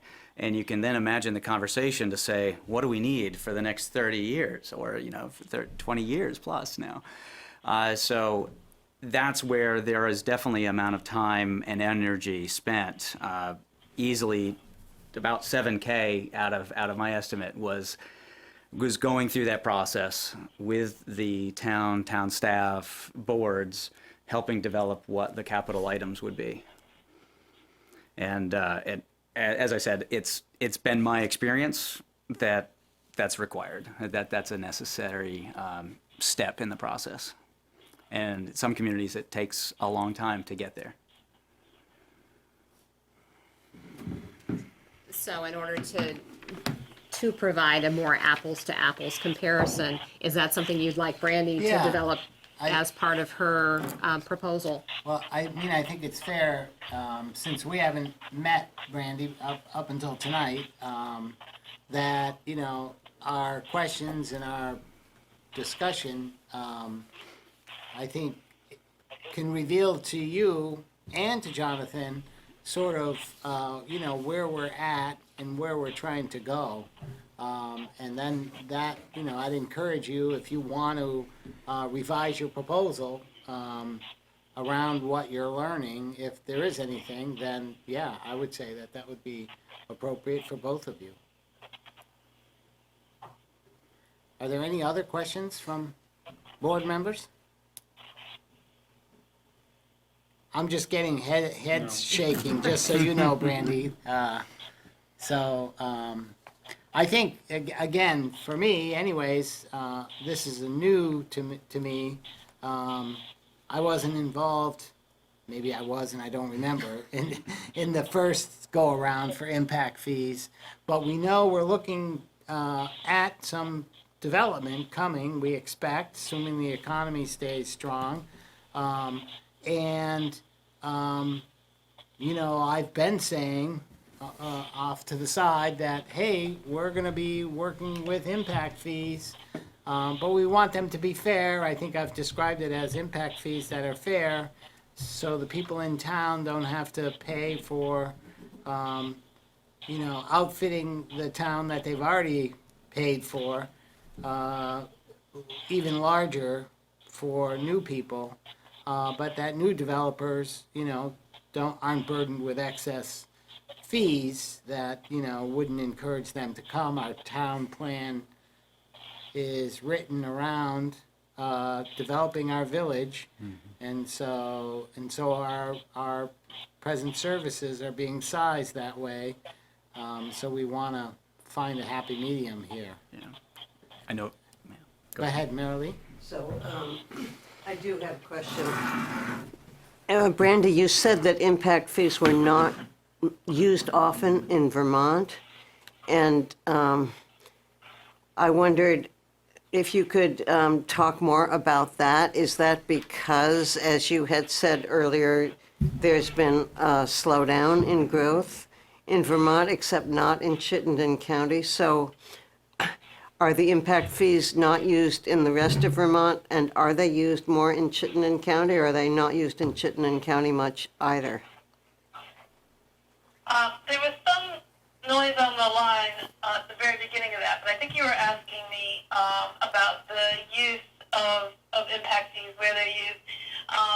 My sense is, from being working around the state with communities all around, is that impact fees are almost solely limited to Chittenden County, and then expanded up into Franklin County. So much of the communities up there had them, and they put them in after the 2000 census, when it looked like they were growing quite rapidly. And there's a couple of reasons behind this. One is just impact fees are not something that rural towns typically do, because they don't have the level of sophistication in their capital budgeting to justify them. And then at this point, most Vermont communities are not growing at a rate that would justify having them either. So a couple of the other, Hartford over here next to me might still have impact fees in place.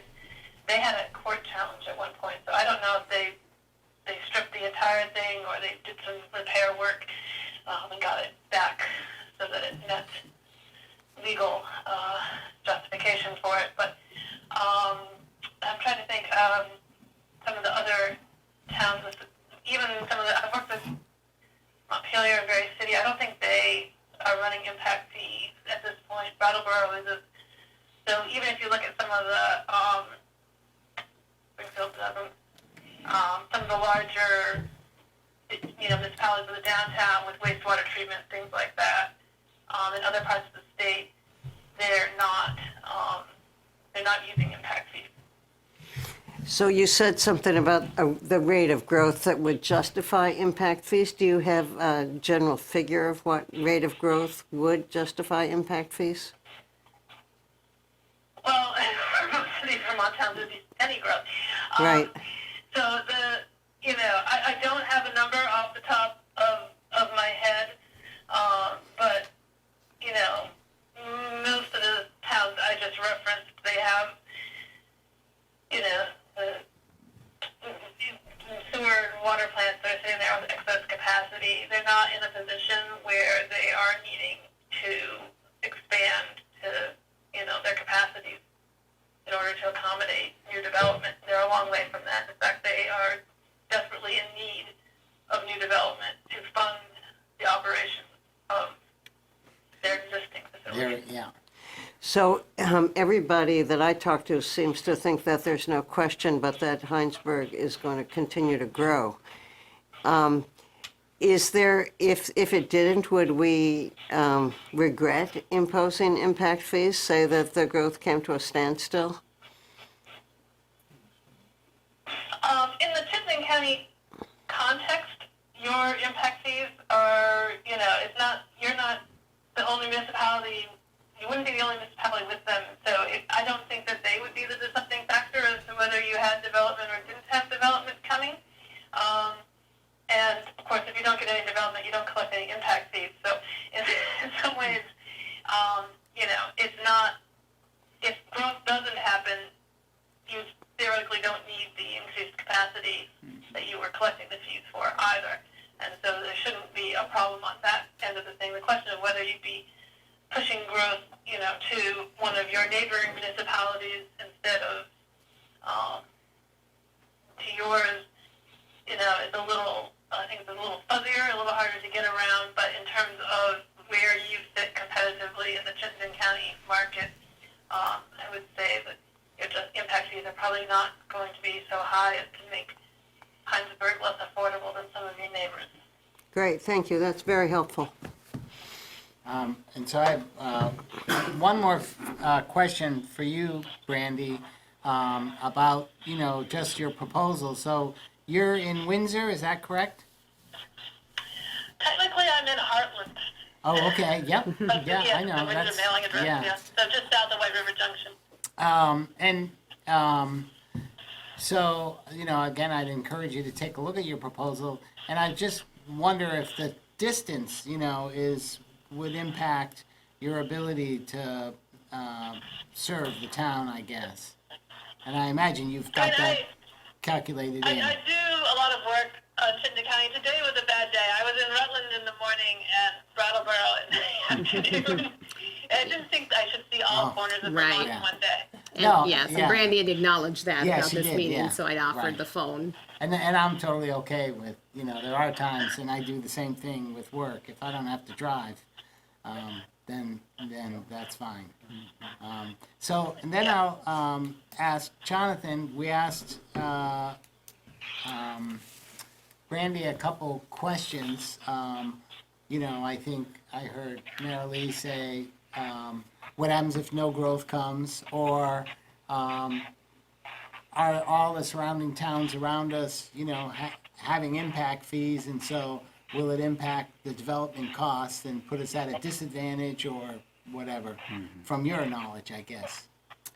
So much like Brandy said, is that in some of the capacity items, you're not going to build it if you don't have the growth. And so you simply don't have that risk. However, if you're talking about the water situation, we're going to be probably upfront first making it constructed, and then we're talking about paying it back with future growth. So that's where Well, we we can't incur. grow without the water. I know, so, yeah. we're in this catch-22, Right. and that's where there are financial mechanisms of putting a bond on a development, and there's other innovations like that. So who takes the risk? And there could be some joint things.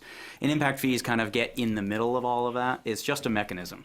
And last night, as I think I heard at the DRB, is that, just to reiterate, is that it's a pass-through mechanism. The developers are simply going to pass on whatever impact fees that we incur or put on the town, and it's going to go back on the new users. And that's why I threw up that slide to say we have to decide if we need that capacity. It's going to come from any of those mechanisms. It's either going to be ad hoc, you throw it at the developer at one point, or we might go all the way back and just say everybody's going to pay for growth. We need this infrastructure, and it's going to be a decision at town meeting. And so impact fees are kind of in that middle tier. As to the rest of the communities in Chittenden County, they're all looking at impact fees. There's a number of updates happen. Depending on the level of growth, you're updating every 5 to 10 years in Vermont. Some communities around the nation mandate every 4 or 5 years, depending on the level of growth. I'm involved in the National Impact Fee Roundtable, and we're doing updates elsewhere around the country, and it's a very much a sequence, because their growth is at a rate above 1% per annum, versus ours in Chittenden County, we're around 0.4% maybe. I don't know what Hinesburg is looking at right now, but we're going to be maybe jumping in stages here. So if those answers those questions, is that there are, and what I was going to actually say just before Marilee spoke is that there's always a process, which again is kind of, it's inferred in this proposal, in RSG's proposal, is that there's always a political process at the end where the fee, typically if you calculate the fee based on the capital items that are quote unquote required to meet the impacts of growth, you often find a dollar value that's politically untenable. And that happens everywhere I've done fees. And then it becomes a political process to say, we're not going to actually pay, we're not going to charge that full rate. We're going to back it off a little bit and fund something less. And that's happening in every community right now. So that's where there's additional time, there's additional effort to socialize what those fees might be, and then have a political process to say, this is what Hinesburg is going to sign up for, and pass those costs on to new development. So I just have a couple of questions, just structurally on the two project proposals and the estimates here. So both of them look like they are kind of like 5 milestone project plans, right? There's review, build, track, whatever. But I noticed on the RSG one, it specifically talks about fire and police, and then towards the end it says, hey, we can also talk about EMT, water, as an additional scope item to the project. I was just wondering with Brandy, do you need specific use cases from us? Do you have those, or is this sort of a one size fits all? Because it seems like this other one has, you need a use case, like what exactly are we focused on, and then I'm going to put a budget estimate against that. So these are the questions, this is the information, if you want Brandy to provide that, yes. I just want to make sure she has the requirements from us, so she can come back with a plan that shows, okay, here's what I heard your requirements are, and here's what the deliverables at the end are going to be, and here's how much that costs. You So know, is you- it one thing? Is it 5 things? What's coming out at the end of it? Right. And I'll be fair, first to speak there, is that this proposal that RSG put together is for the 2 capacity items of fire and police. Yep. However, what's clear is that if further capital items are pursued, then there's definitely efficiencies, because one, you've already calculated your growth forecast, you have a lot of your land use pieces put together, you've already met with the planning commission, the select board, everybody knows what impact fees are at that point, so the meetings go a lot quicker. So that's where there's a lot more efficiencies. Apply into the different use cases and Yeah, calculate out the. Yeah. right. Okay. So I guess what I just want to make sure we're looking at apples to apple estimates. Absolutely. So I guess Brandy could speak to that either tonight or in her other proposal as far as what it would take if we wanted to add on in the future something in addition to fire and police. In terms of the estimate I provided, like I said before, we run off what's in your capital budget now and what you determined you wanted to make impact fee eligible. So I was not assuming that it would be only fire and police, but you've obviously talked tonight about some things that aren't showing up in your municipal capital budget that you might be interested in seeing those numbers run for. So that would require some adjustment, like we talked about before. So. Okay, that makes sense, yeah. So I think what we need to do is to decide, how we want to move forward. And, do we, it seems like that first step, at least, it's in both proposals, though, Brandy, I think yours is maybe more succinct, is that, that capital improvement plan, is it complete? Is it, well, I think we're very proud of our municipal one, but it may not be as complete for the other pieces. And, that's really the first step, is getting that defined either way. And then from there, deciding what we go after for impact fees. I was expecting we would have more than just fire and police too. But, those are the 2 bigger ones, but then the water is a really big one.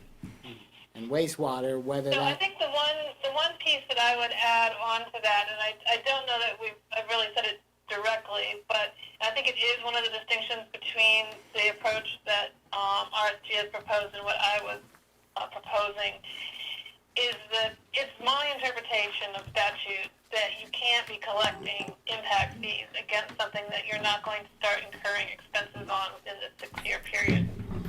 So if you're planning for this water project, for example, the point at which you can start collecting money is 6 years before you're going to start spending money, essentially, if that Yeah. makes sense. Yeah, no, that makes So sense. depending on what the timeline of that project is, would affect when you would actually be ready to start collecting impact fees. And now you can continue to collect impact fees once the thing is built, and you are still paying it off, and going forward. But you need to what you're collecting money for, you have to spend within 6 years, which is one of the reasons to tie it to your capital improvement program, which generally is a 6-year timeline. Right, okay.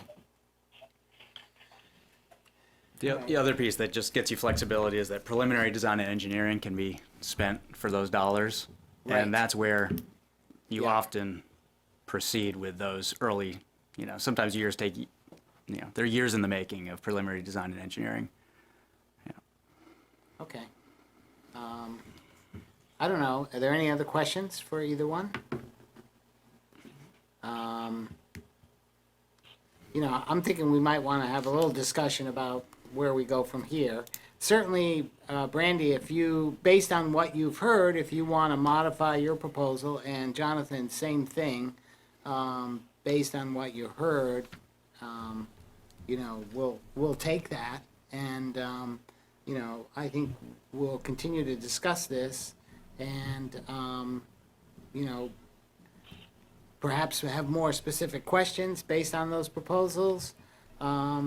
Maybe ask that we have you come in individually so we can talk if we need to get more clarification. It's not really, either proposal's not like, well, I shouldn't say this, it's not a ton of money, it's not a huge amount of money for the town, but we want to definitely get it right one way or the other. So rather than spend a lot of time because we think it's a lot of money, spend a lot of time because we want to get it right. And I hope it's okay to ask, but also can Brandy provide some references? Did you hear that, Brandy? Was that references? Yeah, Jeff said Yeah. maybe on your proposal some 2 or 3. references. So I would find it helpful to get a better sense, and maybe this is something that I can have a follow-up conversation with Renee about what it is that you're actually looking for in terms of a proposal, because I provided an estimate, which is sort of what in the form I would normally do when someone asks for an estimate, but it's certainly not a proposal. So Okay, I yeah, guess that's that would fair. be good to get more clarification about what it is you would like to see. Sure. Absolutely. Yeah, no, that's fair. I think, we went out and said, hey, we think we know what we're looking for. And, you both did that, and now we're getting more educated, I think, so. So allow us to get more educated and be able to take this step farther. Okay? Anything from you, Jonathan? Are you good? No, thank you for All the right. opportunity. All right, thank you, and thank you, Brandy. you. Yeah, Brandy, I can follow up with you tomorrow. I'll be in the afternoon. You would be a good time to catch me tomorrow. Okay, that sounds good. Thank you so Okay. much. Okay, Thank you. Thanks. all right, Bye. good. All right, thank you. Yeah, thanks. Thank you. Thanks for the education. No problem. All right, next item, it's the grant, go ahead. So just so I'm clear, because we will bring this back then March 18th and look at the 2 more specific proposals that we will understand better because of Yeah. the education of Yeah. tonight. Yeah, I mean, it'd be hard to make a decision, Oh, I think, yeah. oh, absolutely, And and we that's, don't have that's the apples to usual apples. process is, Yeah, and the purpose of this was just to start getting, yeah. for you guys to get more information, Yeah. and then we can talk. I mean, we never make a decision on the first meeting. I know, I just. And this was good, we saw 2, ends, right? It was very, very helpful, One, when I yeah. read them, I could see this one from PlaySense is, like, you've got your capital plan, and I can help you go forward. I'll help the town. I think Jonathan's, and I'll just speak for myself, I don't want to pretend, but it's like, we got it, we'll take care of it for you, and we'll make sure you're included in it. So it's two different sort of approaches. And I'd have to say, I've received very positive recommendations for both. Oh, good. Both, yes, Okay. yes. That's all. Of different towns, and in fact, she's worked for Hinesburg in the past too. Oh, But both places have very positive reputations. okay. So, It's good to know. yeah. All right, next item is the COPS grant. That's the official name of it, Anthony? All right, I'm gonna just grab a cookie. Yes. It's not gonna- Colleen, would you like something to eat? Anthony, would you like something to eat?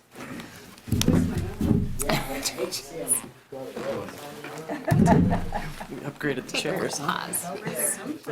I don't know, at this hour, I don't know if it's really an upgrade or if it's working against us. All right, sorry it's taking so long. Thanks for coming. That's okay.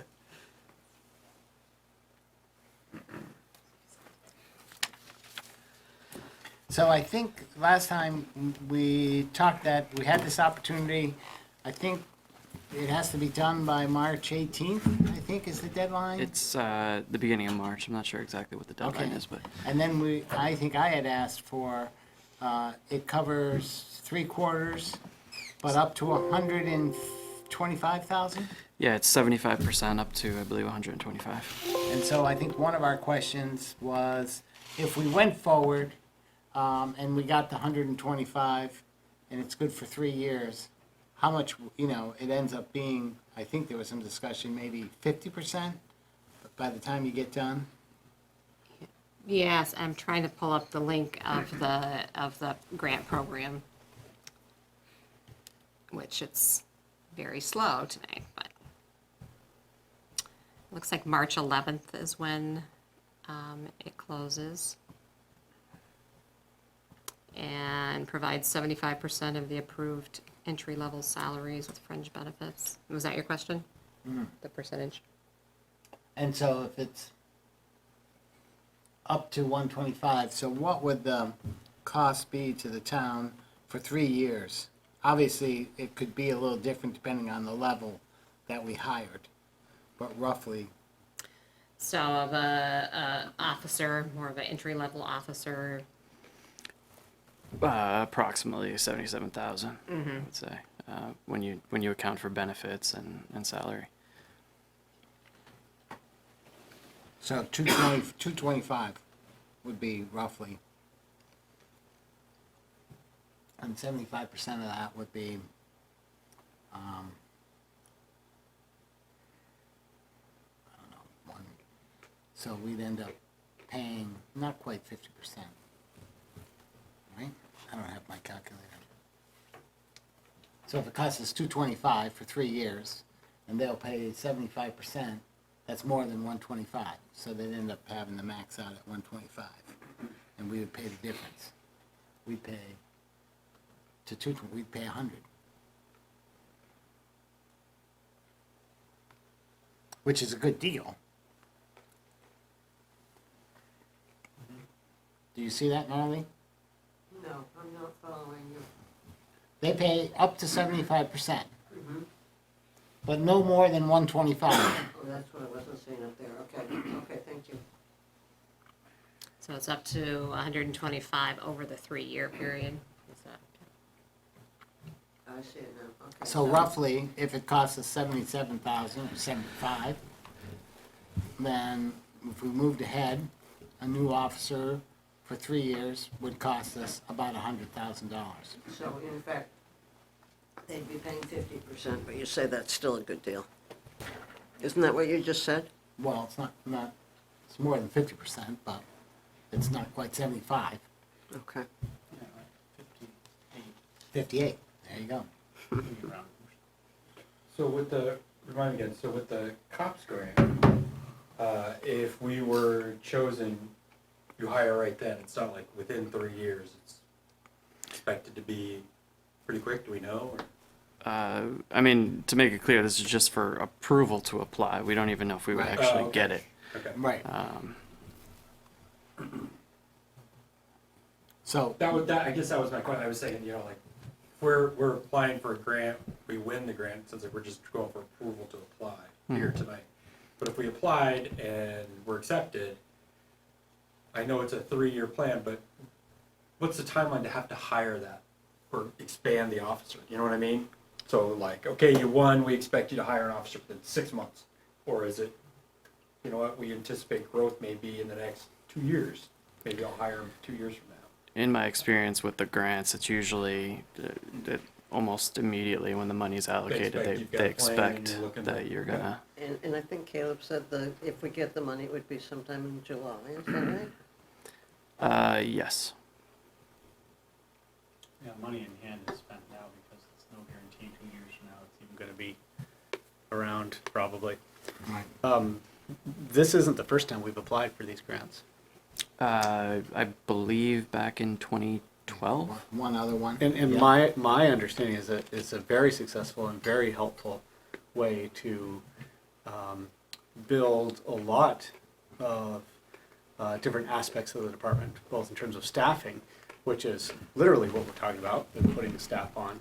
But as I understand it, a huge boost to both community service and morale and recruiting and retention and sort of the integrity of the department long term. So what we're looking at right now is can we get at least the minimum shift covered?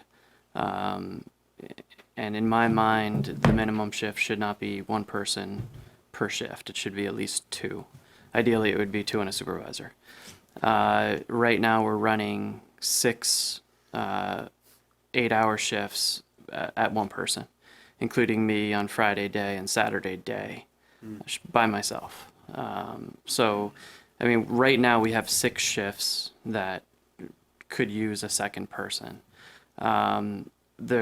The problem with having a single person shift is you start to lose the community policing aspect, and you lose anything that officer wants to do because they're scared to get tied up because they might go on a call, including traffic stops, truck enforcement, you name it. The fear of traffic stops is not just being on the traffic stop, but it's also what if you get somebody with a warrant, criminally suspended, anything where you'd have to bring the person to corrections. And then at that point, you're asking for help, which if somebody is available could be, if it's Shelburne, which is the closest, 15 minutes away, depending on where we are in Hinesburg, Hollow Road, totally different story. Or State, which could be, you could be holding on to somebody stuck for an hour with them or more. And then at that point, where does that leave the town? Without an officer on duty.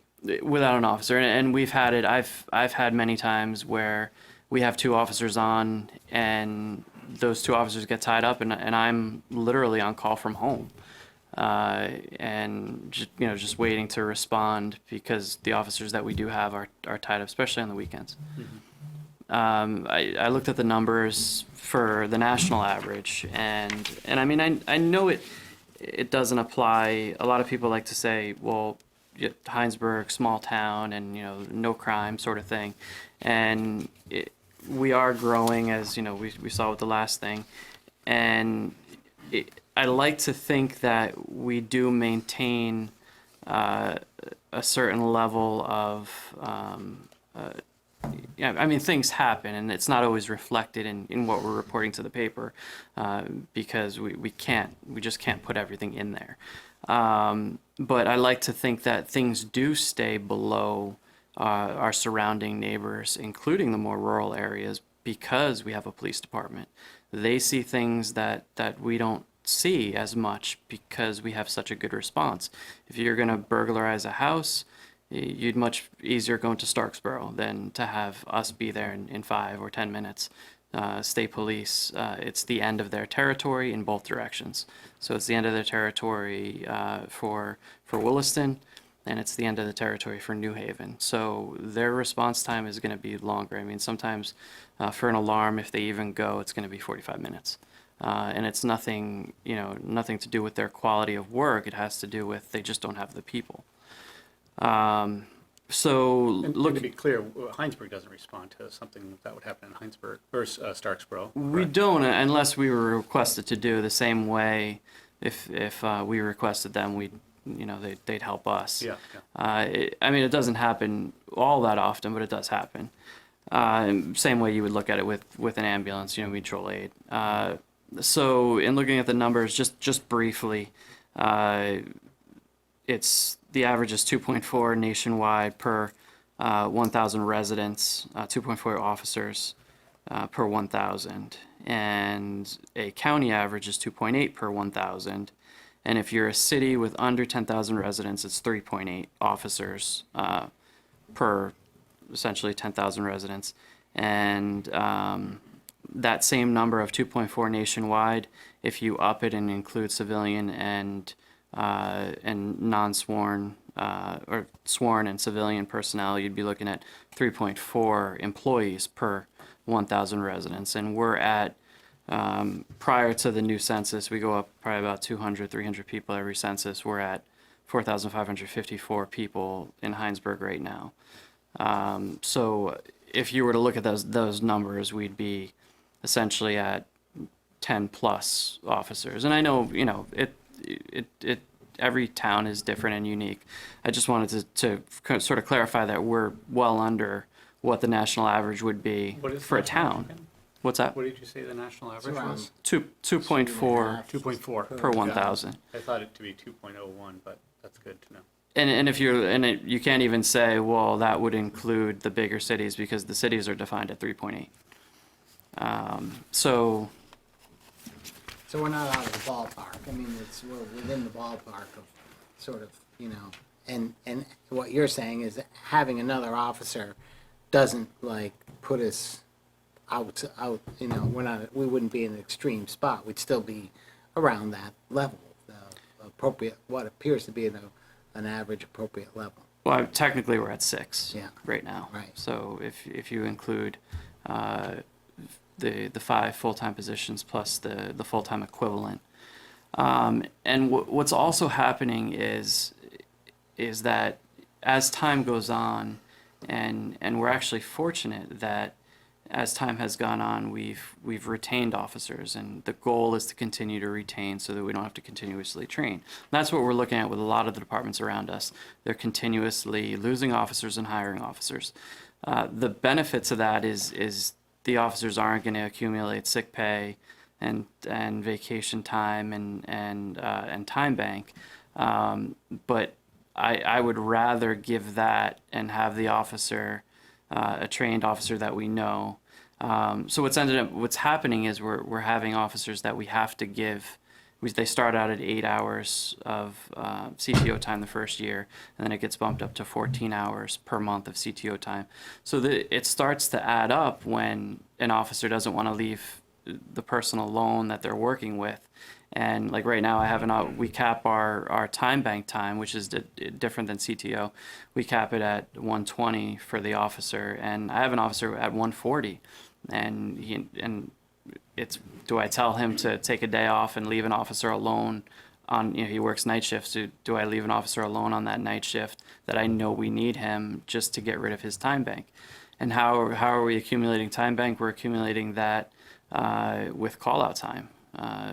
Call-outs that are happening between the hours of 11 and 7 in the morning. And we're also accumulating that time with if an officer has to come in to help out. That's 4 hours at time and a half, so it's essentially 6. It's almost a full day of work. So you're illustrating that we're already sort of paying out this We money are, that we're talking exactly. about anyway. Yeah, so if we have to call somebody in, which happens, Even if we do nothing, we're already still paying it. Yeah, it's overtime. They're not earning time bank. At night, we pay the overtime, right? they have a choice of overtime or time bank. But it ends up, if an officer has that time in time bank and then holidays come up and they don't take the holiday and that goes into time bank because they're working the holiday, then they start to, that starts to add up as well. The other thing that we're looking at as well is less revenue. less community policing, less revenue from truck enforcement, and also from tickets. And I don't really like to base it on the revenue aspect of it as much as I like to do it from a safety standpoint. And we're seeing that right now that we're up to essentially what we're supposed to be full staff minus what we're asking for, is one of the things that I've been adamant about trying to squash has been people running the red lights on the bus. And it's happening in all the towns, but I don't want it happening in Hinesburg. And we're able to sort of tackle that a little bit better than just me. Do I go to the community school and try and make sure that people aren't using the wrong lane at before 8 o'clock, or do I go to the multiple bus complaints that we're receiving daily? I mean, there's a multitude of things to do, not just tackling one thing. There's many things that you could be doing with a day. So, All right, and so I'll sort of summarize. I think this year is for me anyways, is the first year we heard, hey, we really could use another officer, and as you've articulated, we could do more community police. We'd have more coverage of not just one officer, which isn't ideal, and it makes kind of handcuffs the officer in a way, and what they can do if they're here by themselves. The data you're showing us is it's not unrealistic. This amount is, normal, or we're still be below the average, however that's defined, but, it's within the ballpark. And so I hear that, but I also know we've already budgeted for this year. So if this grant came through, this would be above and beyond the budget that people are going to vote for. So that's a concern for me. It is an opportunity, the grant. It's come and it goes. It may come back, who knows, but it may not. So at some point, assuming we continue to grow the town, and the town continues to support the police, which I expect they will do, at some point, we'll need to take this step. I think the question is, the grant's coming up now.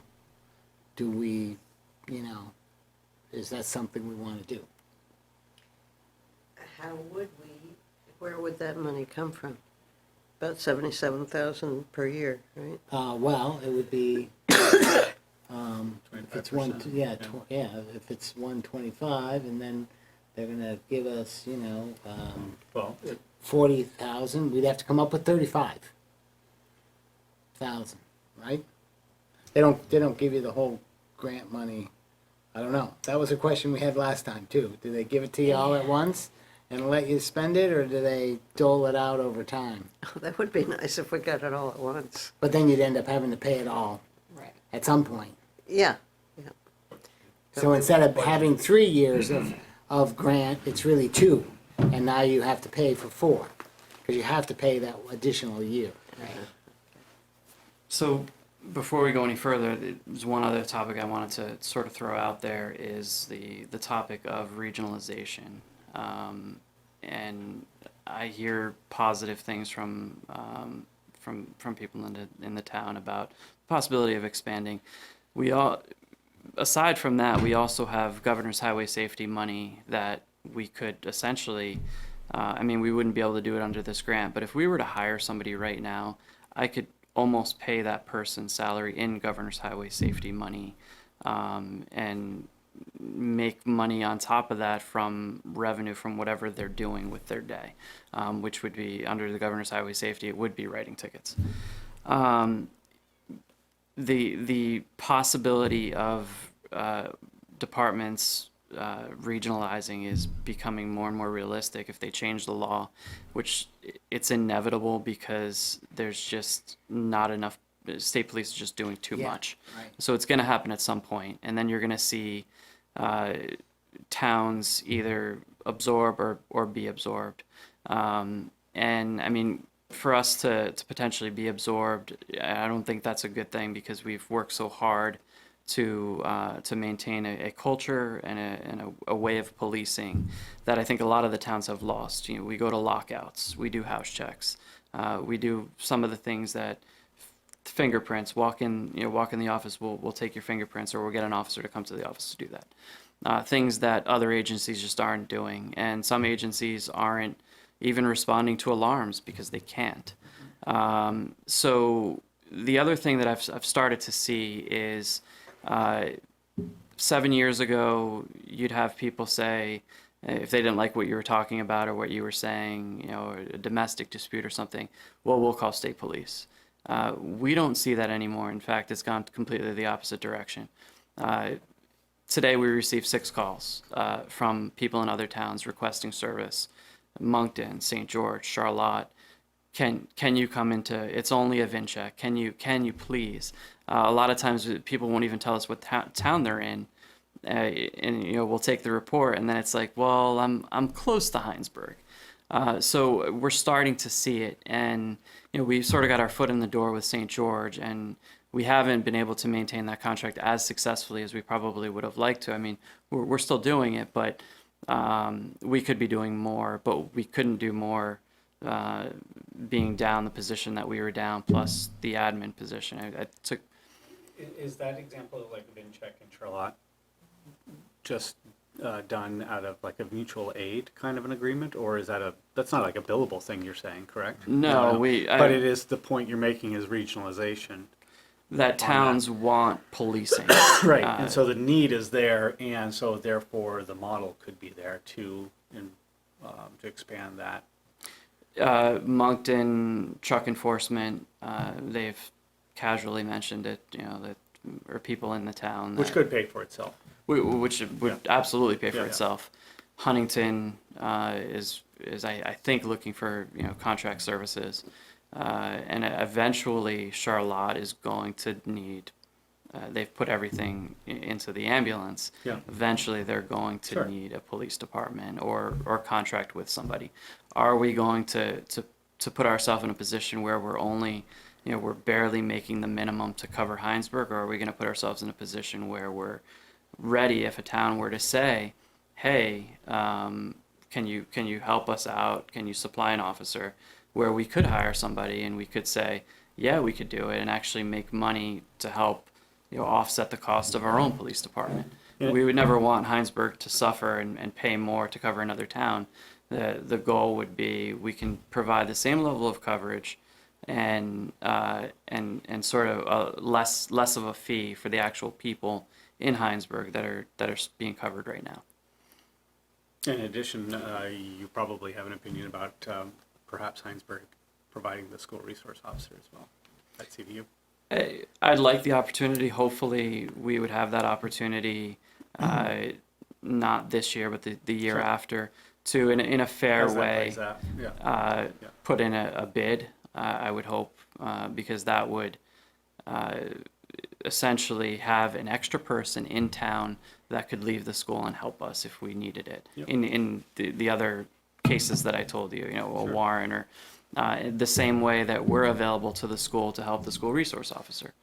Right now, we essentially don't have that. Not to get into it with what Shelburne's doing. but- Right. That's not where I was going with that. But so essentially tonight, what you're looking for is just the go-ahead from this board to apply for that grant to see if we'll even get it, We don't even know if we would get it, but Correct. just to apply. but just to apply. Yeah. Are you looking for a motion? Yeah. I'll make a motion to, whatever the motion language should be, to authorize Chief Cambridge to go ahead and apply for this grant with whatever stipulation that needs to be on that motion. Does that work for what you need? Yes. Yep. So I like the idea, and I think Anthony's been very convincing. I'm convinced, but I'm still very nervous about where this money is going to come from come July. Say we get the grant and you hire somebody. The budget is set. We worked really hard to get it in a reasonable increase. And where's the money tree that we're going to go get this extra money from? it's a good question, you know, and we may not necessarily have an answer here tonight, but as I see it, that this is a support of a value that we as a town and certainly us as a board have put out there, that we want to have a strong, vital community police department, and all the reasons that Anthony, Chief Cambridge, is here talking about. This is how we support that effort that we have put in place. In other words, let's do this. Okay, we got somebody who's going to do it. Here's what I need to do it. This is what I need. Right, And do we have a but credit card or something? But I don't necessarily have the answer, but I think that for the dollars that we're talking about, it's doable. We can figure it out. Oh. You know, do we have an answer here tonight? Probably won't. Jeff, do you have a? So, I don't see any harm in applying for a grant, right? I hear what you're saying about the budget, and that is something that needs to be, you know, figured out, right? Money's not free, it doesn't just show up. That being said, doing, you know, based on the numbers Anthony gave around averages, right? He's understaffed pretty well.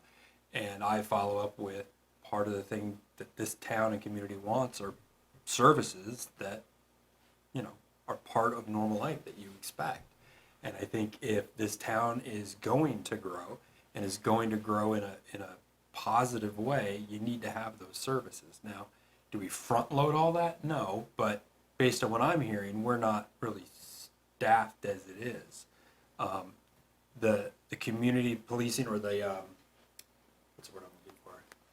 You said it, like with Charlotte or St. George. Regional. Thank you.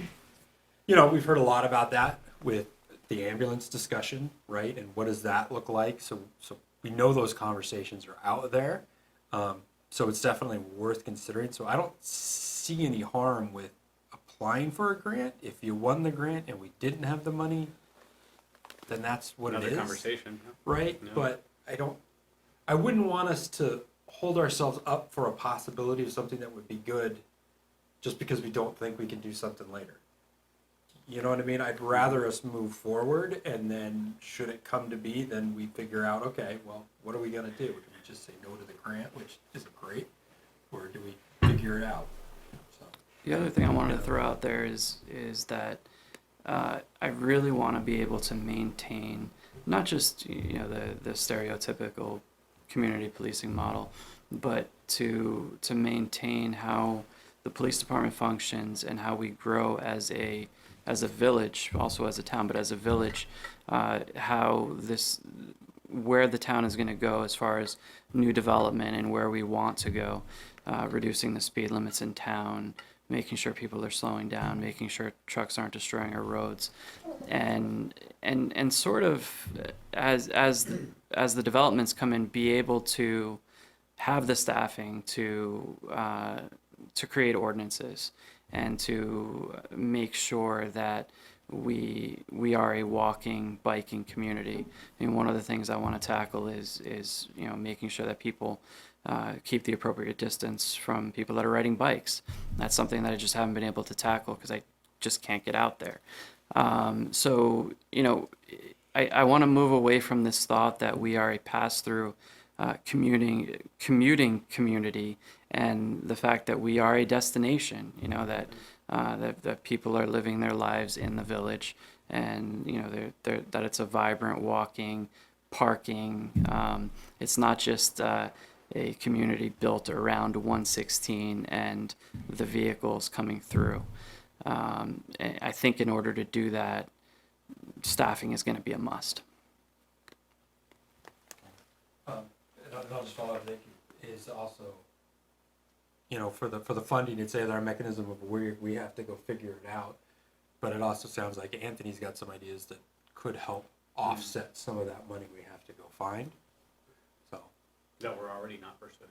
I like options, and it sounds like this is just the ability to keep an option on the table. Yep. Versus just saying no. And I think you guys asked Sergeant Casco the question the last time, as far as if we did get the grant, we decided, you know what, we really don't have the funds, and we don't have a good plan in place to offset that cost.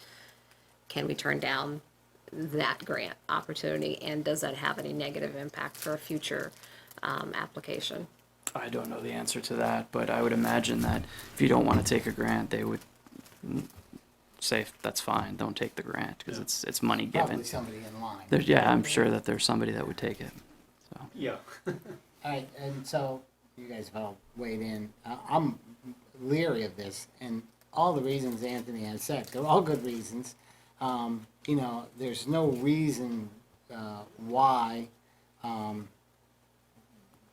You know, it certainly would add to the value of the town, no question about it. And then he has to pull the one heartstring I have is like, you know, the traffic and, you know, making it walkable and all that. So good job on that. But if I step back, at the last few town meetings, when the police budgets come up, Yeah. we've said, we're good. And so, you know, I would not want to go to the town and say, we're applying for a grant that's going to cost you money, because we're moving forward without having a good conversation and letting people know this is something, we've got good, you know, you've got good reasons, and the select board could have good reasons too, why this is the right thing to do. But the last 4 or 5 town meetings, when police budget came up, that question's come up, and the answer's been, maybe the last year or two, you know, biting his tongue, Chief Koss has said, we're good. So now we're saying, we're not good. And so that would be my concern. And then, so before I would say, yes, let's go forward, and we should be willing to go forward with the grant or not the grant. Because we're gonna end up paying for it anyways. So to be But go ahead. careful, I think maybe what you're hearing is not that we're not good, is that we are good, and we have been good for many years, but we could be better, is Yeah, what I'm hearing. oh yeah. Is Well, that's that's what I'm still hearing. a different story. Right, which is different than we're not good. Yeah, Are we going to maintain the bare minimum? Because what the bare minimum becomes is little by little it chips away at proactive policing, and you simply become responsive. You go from call and you're waiting on that next call, and that's not the type of department I want to see. I want to see a department that is out there, is proactive, talking to people, making sure that people are slowing down, whether it's writing tickets or giving warnings, interacting.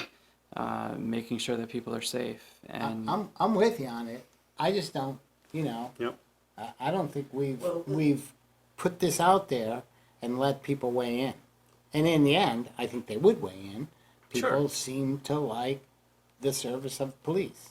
So But it budgets does come up pass. every year that we have too many policemen. Why do we need so many Some policemen? people say Sure, that. some Yeah, people. Yeah, Some sure. people, but on the other hand, with the ambulance and when we had the police chief search committee, regionalization was a big thing. So Right.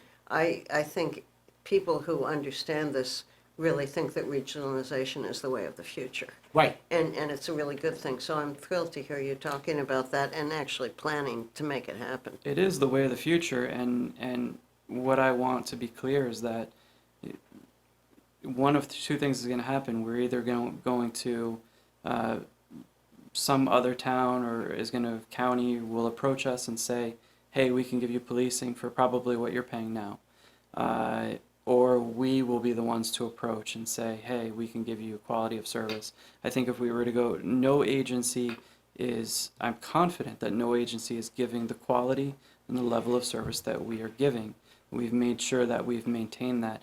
And even if we went up, hypothetically, another 4 officers, we would continue to maintain that quality of service. We're not going to leave a resident locked out of their car and waiting 3 hours for AAA. That's not what we do. We're going to go and we're going to open the door for them. So in talking about regionalization, yes, I want to be able to say to St. George or to Charlotte, we can help you out, and what do you need? And we'll give you a fair price for policing services, rather than somebody approach us and give us not a good deal on what they consider their quality of policing, which is not ours. And we've seen other towns that have tried to have said, hey, do we need a police department? And what ends up happening is, even if state police will take them, they're going to punish the town. Sure. And they're going to pay the same, if not more, for way less service than they're getting with their own police department. Yeah. So I'm just thinking, we're getting out in front of our skis if we, I think having a discussion about how we could be the regional force and get some sharing of our resources and, help our neighboring towns. I think that's a great thing. But, what we can't do is, get 2 or 3 officers and say, this is what we're gonna do. I think we have to have a conversation with people and say, this is what we wanna do. And so that's all I'm saying. I'm not saying I'm against it. I'm just saying, I don't wanna say, this is what we're doing until I've given people a chance. Hey, this is what we're thinking of doing. What's your opinion? Here's what it could look like. Here's what the vision is. But isn't, And sorry, I'll let you finish. and I think the people in town like the service. They're used to it. And so if somebody came in and said, we'll do the policing and it will cost you less, I think, and you put that to a vote, I don't think people will take it because they get it. Most people get it. That, the service we're getting and the community policing and the people and they come and help you when you need help. That's why people are willing to pay. It's not, I don't think because they think somebody's gonna come in their back door and, steal their kids. But My point they're is- here to feel safe. If Go ahead.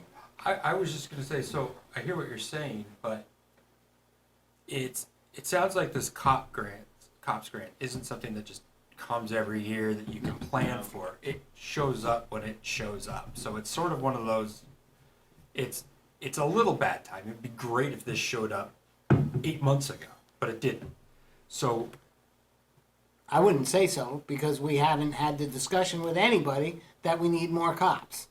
So if it happened 8 months ago, we had even less discussion okay. about it. But go ahead. I was just going to say, because it's arrived, it's bringing the discussion, and to just say, all right, we're not even going to bother until we talk some more, so we're just going to let the grant go. It's an option, so why not at least apply for the grant and then have the conversation, or, I don't know how, well, I guess we got till July, that's quick. But you know what I mean? It seems it's an like it's an opportunity, option that's yeah. there, that there's not a lot of downside. For some reason, we had to say, no, we couldn't do it, right? But I think we're just shutting the door on ourselves if we don't at least go down that route and then have the conversation versus not at all. Well, he has a motion out there. Sounds to like I got go- a second over here. To go forward. There it is. Okay. I was just gonna ask. Yeah, I'm watching that for you, pal. He was hold it by For you. the second. Oh, sorry. My point on the regionalization is not that we're gonna have overstaff and we're gonna be sort of waiting in the. My point is, if we're not maintaining the at least the minimum of what we need, and I just think that one officer on a night shift is not a good thing. I have to frequently tell an officer that's working at night, hey, call me if you need something, I'll come out. I don't want, that's obviously always going to be the case, but I don't want to have to leave this person alone to go to a domestic or whatever it may be. And then the second thing to that is, are we positioning ourselves wisely if, for development, if we're not maintaining the bare minimum of what we need? The other thing I see happening here too is Anthony is actively taking the lead on, you know that saying, if you're not growing, you're shrinking, or if you're not moving forward, you're being left behind.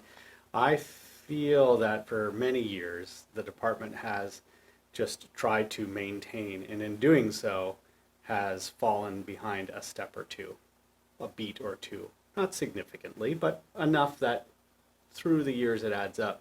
And Anthony is actively trying to make that not the case. I remember sitting on the committee that went through the process to find a new police chief, and we talked about these very things. And I'm actually seeing them come to me tonight. So What you were this is hoping or expecting should happen. Yeah, Is yeah, that- this is the yeah, stuff, yeah. it's like, hey, what do you want to do? And he's like, I want to do this, this, and that. Here's one of them. You know, so, I haven't seen a new officer in 7 years, a new position. yeah. And I don't know before that. It was before my time, but I just don't think that nothing has changed. So in a stagnant Hinesburg. department over the last 7 years is a shrinking department, as, you know. It's true when you think about the fact that Chittenden County is changing Absolutely. for the worse in terms of crime. We're not feeling it as bad as the other towns are because of the police department. And that is 100% true. So, I don't know, I'm excited that you're here asking for this. Let's see if we get it. All right, so there's a motion, are we ready? The motion is to go forward with, to say, go ahead and apply for the grant. Doesn't say we're gonna accept it, but that, go ahead and apply for the grant. See what happens? There's every reason to do it, except for the buy now, pay later, that I'm really not comfortable with knowing. We're not buying now. We're looking to see. You could, you know, I think these guys are saying, option, maybe, or not. Right, it's like, go for the option, Yeah. Right. all right? So all those in favor say aye. Aye. All opposed, I'll say no. And there you go. Good So for we're you. gonna go forward with it, Great. Thank you very much. okay? Yeah. Thank you. Thank you. Guys, have a good night. And Colleen, thank you so much for being Oh, so look, it's patient. Colleen here. Yeah, Very nice meeting. Yeah, a few years ago, the board could not imagine hiring a school resource officer, and And now you see Yeah. the value. now right. we know. Well, I think, you know, my mind was certainly changed after that discussion about it. My Yeah, initial thought was, you know, we're just like getting in a corner or, you know, responding. And then the discussion, including Anthony and. I stayed Municipal, out of it, but Jean Jensen or yeah, Adam and, Bunting? Adam, Yeah. I think did a great job of discussing Yeah, the value there. yeah, Things have changed a lot since I started with our relationship with the schools, yeah. especially CVU. And our board has requested of our superintendent to have a presentation. I did, about the school resource officer, how it's going, so keep your eye out for agendas coming up. You might want to listen in on that. Great. Okay. Have a good night. Thank you. Thanks, see ya. Thank you. Thank you. All right, sorry. I didn't see you there. And you, we You got guys we must got a be exhausted, presentation, huh? I think, in our packet. You have I emailed it to Yes. Renee Yeah. earlier. It's Yeah. 32 pages. There's no way I'm going to go through all of that, so I have Page one. That's too bad. and talk through it very slowly. So my suggestion is that we hit the highlights, 10 slides, and I'll stop and respond to any questions. And I'll just start. Jeff, you know, we haven't interacted a lot, but I've met everybody else before in the past. So I've been a school board director for quite a while now. More than a couple of years. Yes, A just few years. A few years. And I'm running for reelection. I'm on the ballot coming up. So when we moved to a consolidated district, we put it out to voters in 2016 and overwhelming approval from 5 towns to move forward with it.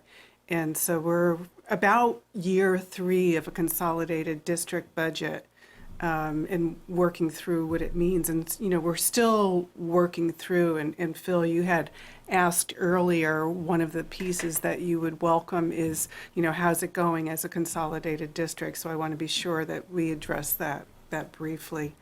But Renee, can you, oh, okay, so you've got the slide numbers down below. If you yep. jump right to number 4, and this is just a reminder that it's 5 towns, 6 campuses, plus we rent central office space in Shelburne. It's about 4,000 students. We have close to 1,000 headcount staff members, and you know, over an $80 million budget. And so it's a big organization. So that's just a reminder of what we are. And then if we want to jump to slide 9.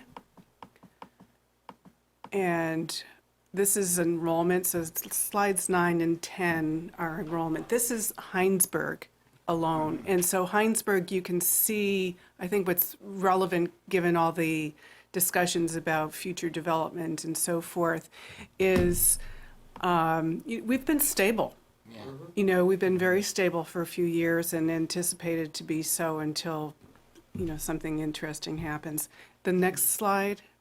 So this Which is, being stable is, it's good. yeah, it's an indication of that there is a little development happening, because if it was flat, the Right. the Right. number of students would be going down. So when you are listening to the media about what's happening in the state with education, and you're hearing a lot of push about, you know, enrollment going down, keep your budgets down, drop, and this is the full district, it too is fairly stable, so 3,800.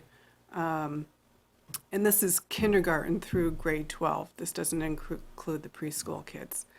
So we have been stable. So that's, you know, compared to the rest of the state, our numbers are flat. Rest of the state, there's a lot of decline. And that has huge pressures. And that drives the cost. That drives the cost up. You have, because we get money from the state based on head counts. And so when you lose kids, you get less money, and it's not like you can chop off a corner of a building. And so, you know, so one of the pieces I would emphasize about a consolidated district, about the 5 towns coming together, is a larger system can adapt more readily to changes in enrollment, changes in staffing, changes in state policy. It's more flexible, and that this has been a real benefit that we've been able to see about being able to move people around and so forth. So that's been a positive. Let's try, we'll go right to 16. And one of the slides that, you know, is buried in there is that we talk budgeting year round. And I know you do exactly the same thing, so we follow the same process. It's not like you talk about it for a month in January and then you're done. It's a year-round process. So this is a summary table to show you where we are. And this doesn't have multiple years, so giving it context, in the past couple years, the board gave directive to try to come in with budgets below 2%, which we did. And what we were finding and had pressure on the system this year is that maybe we had been trimming back too much. And so we're putting a little bit more back in to right-size the system. And I'll just give you an example. You know, those of you familiar with Champlain Valley Union High School, we have the house system, which is essentially like mini schools within a larger school, and we cut back on house directors and decided, we were requested by administrators, we need to really think about that model and go back to what we had before. And so this budget is helping to right size, for example, that kind of a system, is ensuring that we've got the leadership in place that we want for the system. So, you know, what we're seeing is the total budget, 4.4% increase. We need to think about the cost per pupil, per equalized pupil, and that's about a 3%. So that's where we the are. Funding mechanism, that part, isn't it? Isn't that how that's measured?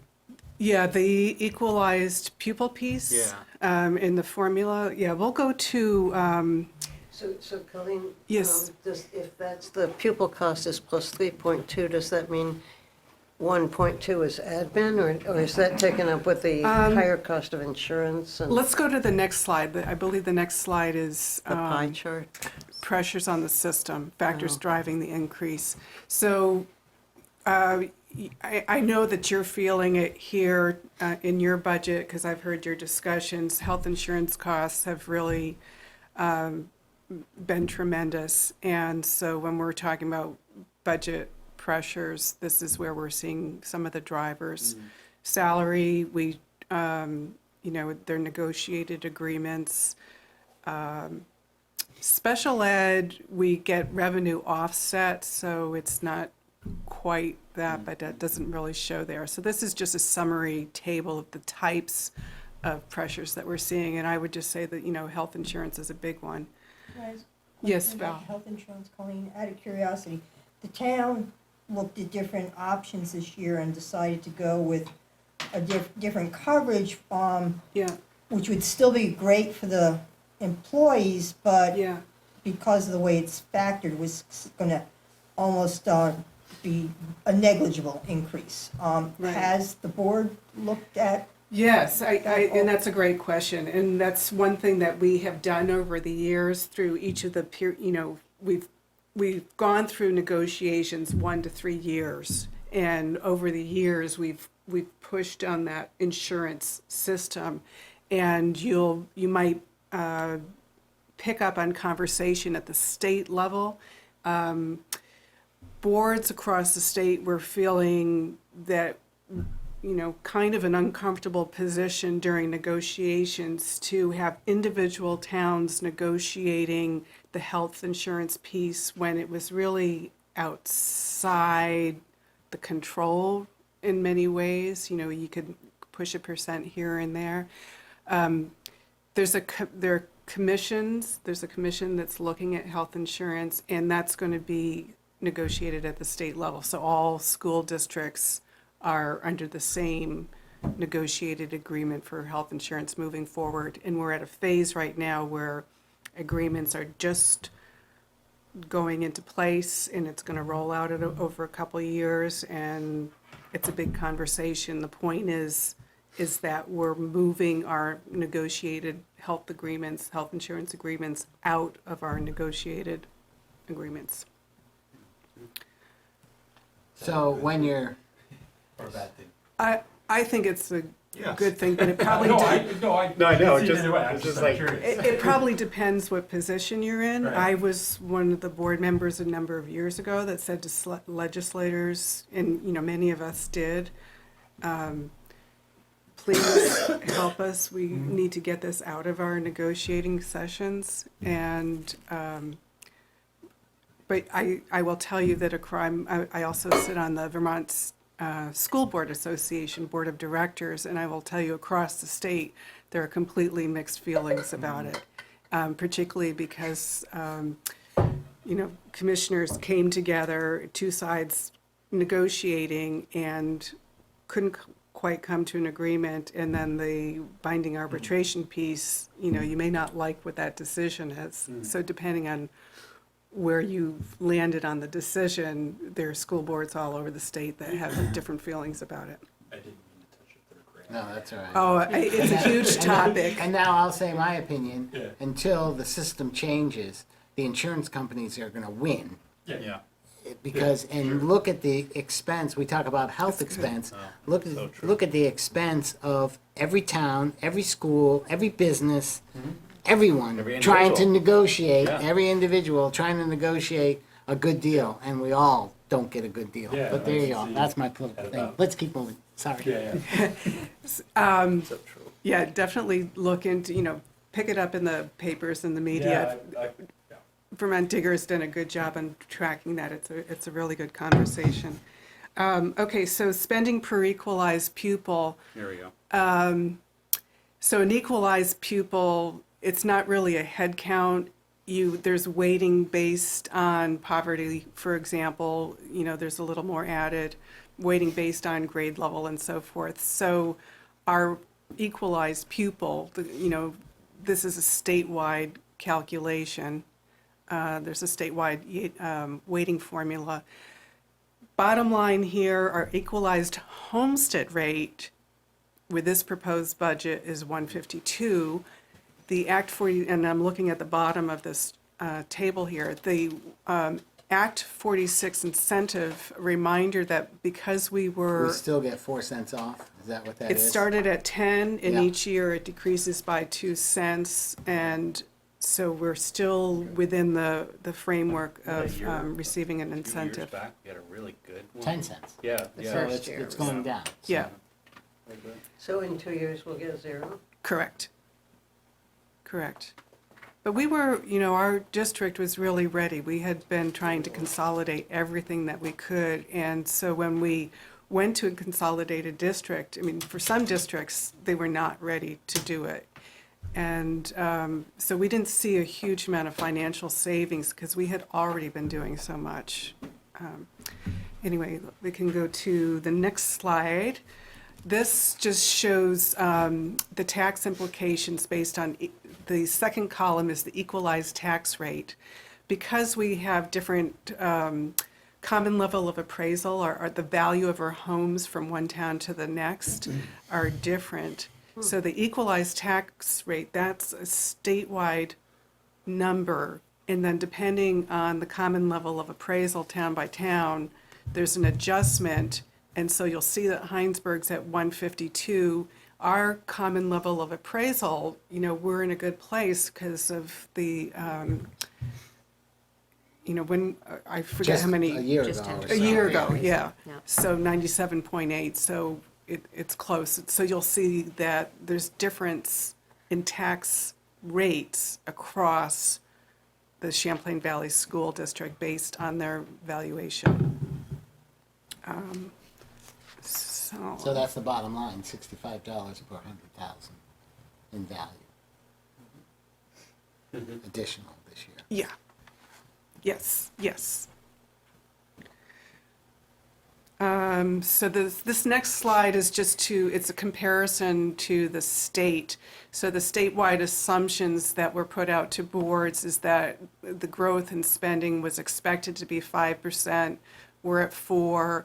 Changes in our equalized pupils.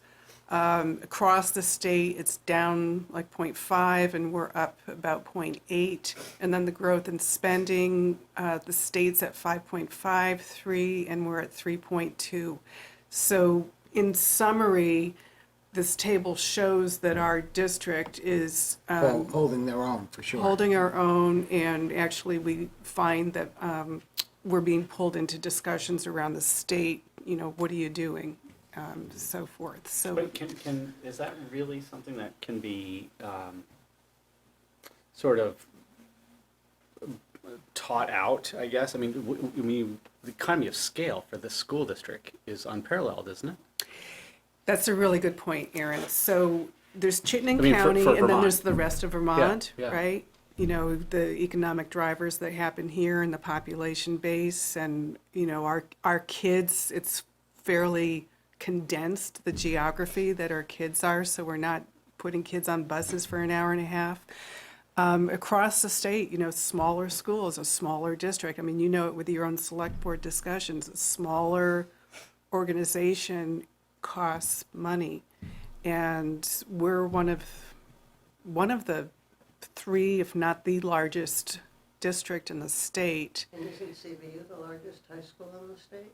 Well, there's Essex, I forget where we are right now because of the consolidation. Top 1 or 2 or 3. Yeah, but we're right up there. And so there's efficiency of scale that happens in a larger system. And one of the things that we've done, for example, with facilities is we have a team of people that when there are facility needs across the district, it's like, if you're going to do roofing on one building, well, let's look at what are the roofing needs for all of the buildings. And so you can kind of. So that's what drives this 3.2%, which is almost half of the 5.5%. Some efficiency. Efficiency of Yeah. scale. And Yeah. we've been Yeah. fortunate in that we consolidated, but nobody lost any schools. That's right. Where other places in Vermont are under consolidation. And painfully And- going through that. Well, when you take a school out of a Yeah. small town, Painful. Well, that's pretty painful. Yeah, and consolidation hasn't been favorably received unanimously across the state. Are you Let's running just for say. office or something?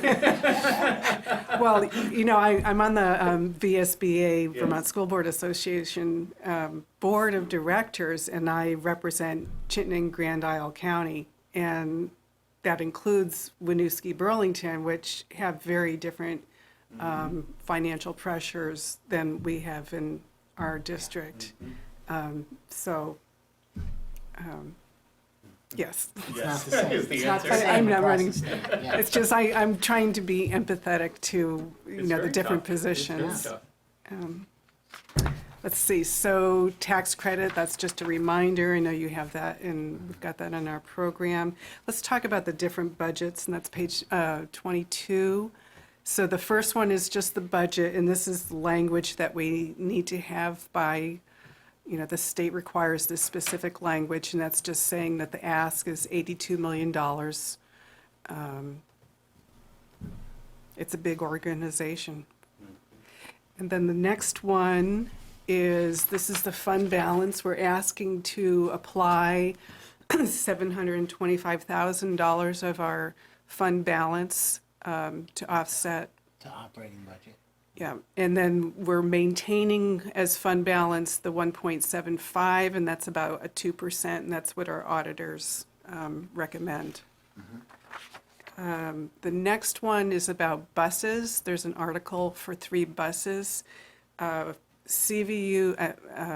Champlain Valley School District was awarded a grant to purchase 2 electric buses. The grant offsets the difference between a regular diesel bus and the electric bus. It's late, I'm not speaking clearly. It is electric. Anyway, 3 buses, 2 of them are going to be electric. So Green Mountain Transit's just gone through that too. They've gotten 2 electric buses. So they cost a lot more to begin with. But, I think over time, the maintenance and upkeep costs will not be, besides the fuel going in. But You've got didn't you that. just say that because of the grant, they won't actually cost Right. the district more? They'll cost Correct. just the same. Yeah, I think this was. so it'll be a this- learning opportunity for the state. Was this from the Volkswagen settlement, the grant? I think. I don't know, I Phil. think that's That what. would be Gene nice. Jensen or, And back to the buses. Can we go back to that slide? Sure. Is that the one before? yep, So just so we know, the people in these town own, how many buses? 62. 62. 62 buses. That's a lot of buses. And I would advocate that when it's driving by your house, you ought to be able to get on it Right. and go into the center of town and get a bus ride. Or when one leaves from here and goes to Williston empty to go pick up students, that people in these towns that have already paid for those buses, they should be considered and potentially utilized to help transport everyone. Yeah. But go ahead. That's my No, political. That's a great point, because the thought that I had on that is buses are always the same size, but they're never full. They're Well, some always these school big buses buses. might be, but But yeah. every time I ever see a bus, they're kind of empty. yeah. I said that to my granddaughter, and she said, no, it's always full. So, All right. I mean, So I think, buses is, it's a great topic, and Jean Jensen, who is our Chief Operating Officer, she lives in Hinesburg now, and I know that at some point she'd love to engage in this, and I've heard this argument before. Our challenge now with kids is, and I'm not taking a position one way or another. I do agree that buses traveling around, we own them, there should be a way to figure it out. We also have the challenge of student safety. We've got to pick kids up and make sure that they're safe. Our schools are locked. You can't just walk into a school, so you can't just put people on a bus because it's part of the school. So, as soon as a kiddo gets picked up, they are a charge of the school district, and we need to take them, and there are many, anyway. So it's a complicated issue, for sure, I know my wife would get comfortable with that. So, yeah. just But the other side, devil's advocate, right? yeah, So, but there, there might be opportunities. So if there's a bus run that goes to Williston and the bus is empty and Right. coming back to, Hinesburg for a couple hours, but, it's, I think it's an interesting We also topic. pay to run these buses, and 50% of the people drive their kids to school. So maybe we should be charging people who drive their kids to school. That's another complicated Yeah. issue, because for some Well. families, that's like the talk time for the kids and the parents, and we want connection with the kids. So I know Okay. it's so Yeah, yeah. complicated. Let's keep going. I'm sorry. It's so That would complicated. alleviate so many problems in the morning on the roads. This village is I mean, packed. never mind the energy costs. And so here's a piece. You're also going to see a bond, $6 million. When we consolidated, we had an inventory of all the buildings and the potential needs for improvements. And at the time of consolidation, Shelburne and Williston were in the middle of bonds just recently being Which we approved. absorbed in this process. Right. And Charlotte has some very significant facilities needs, and part of the $6 million bond is just starting to address the building envelope of the Charlotte building. But we anticipate that it's going to be a multi-phase process to bring the building up to grade, multiple years. So this is going to be fairly new to a lot of community members, because there's not been a lot of conversation, but sometimes people don't pay attention to something until there's a vote. But one of the pieces that I would say is that there's going to be more, and it's really More needed. bonds coming. More bonds coming, and it's really needed. Is this a 20-year or? Yeah, in the way that it's written, some of this is going to be, typically 20-year. And so the next slide, I think, it's going to be like, it looks like a lot of money. So when you're not used to seeing a consolidated budget and you see $6 million, it's like, whoa, that's a lot. But when you break it out by, when you break it out to, I think it's slide 29, has the highest impact. That one just breaks it out a little bit. But when you're talking about tax implications of the bond, this slide right here translates to 1 cent on the tax rate, or $10 per $100,000 house. So one of my concerns as a board member is that this is the first time community members are seeing a big number for a bond, $6 million, and without having the time to digest a lot of what that means. But when you break it out about what it really costs, because we're sharing it across such a larger district, 1 cent on the tax rate. That last bullet point on slide 29 is a significant one. I hear about that one a lot. Which one? Right there.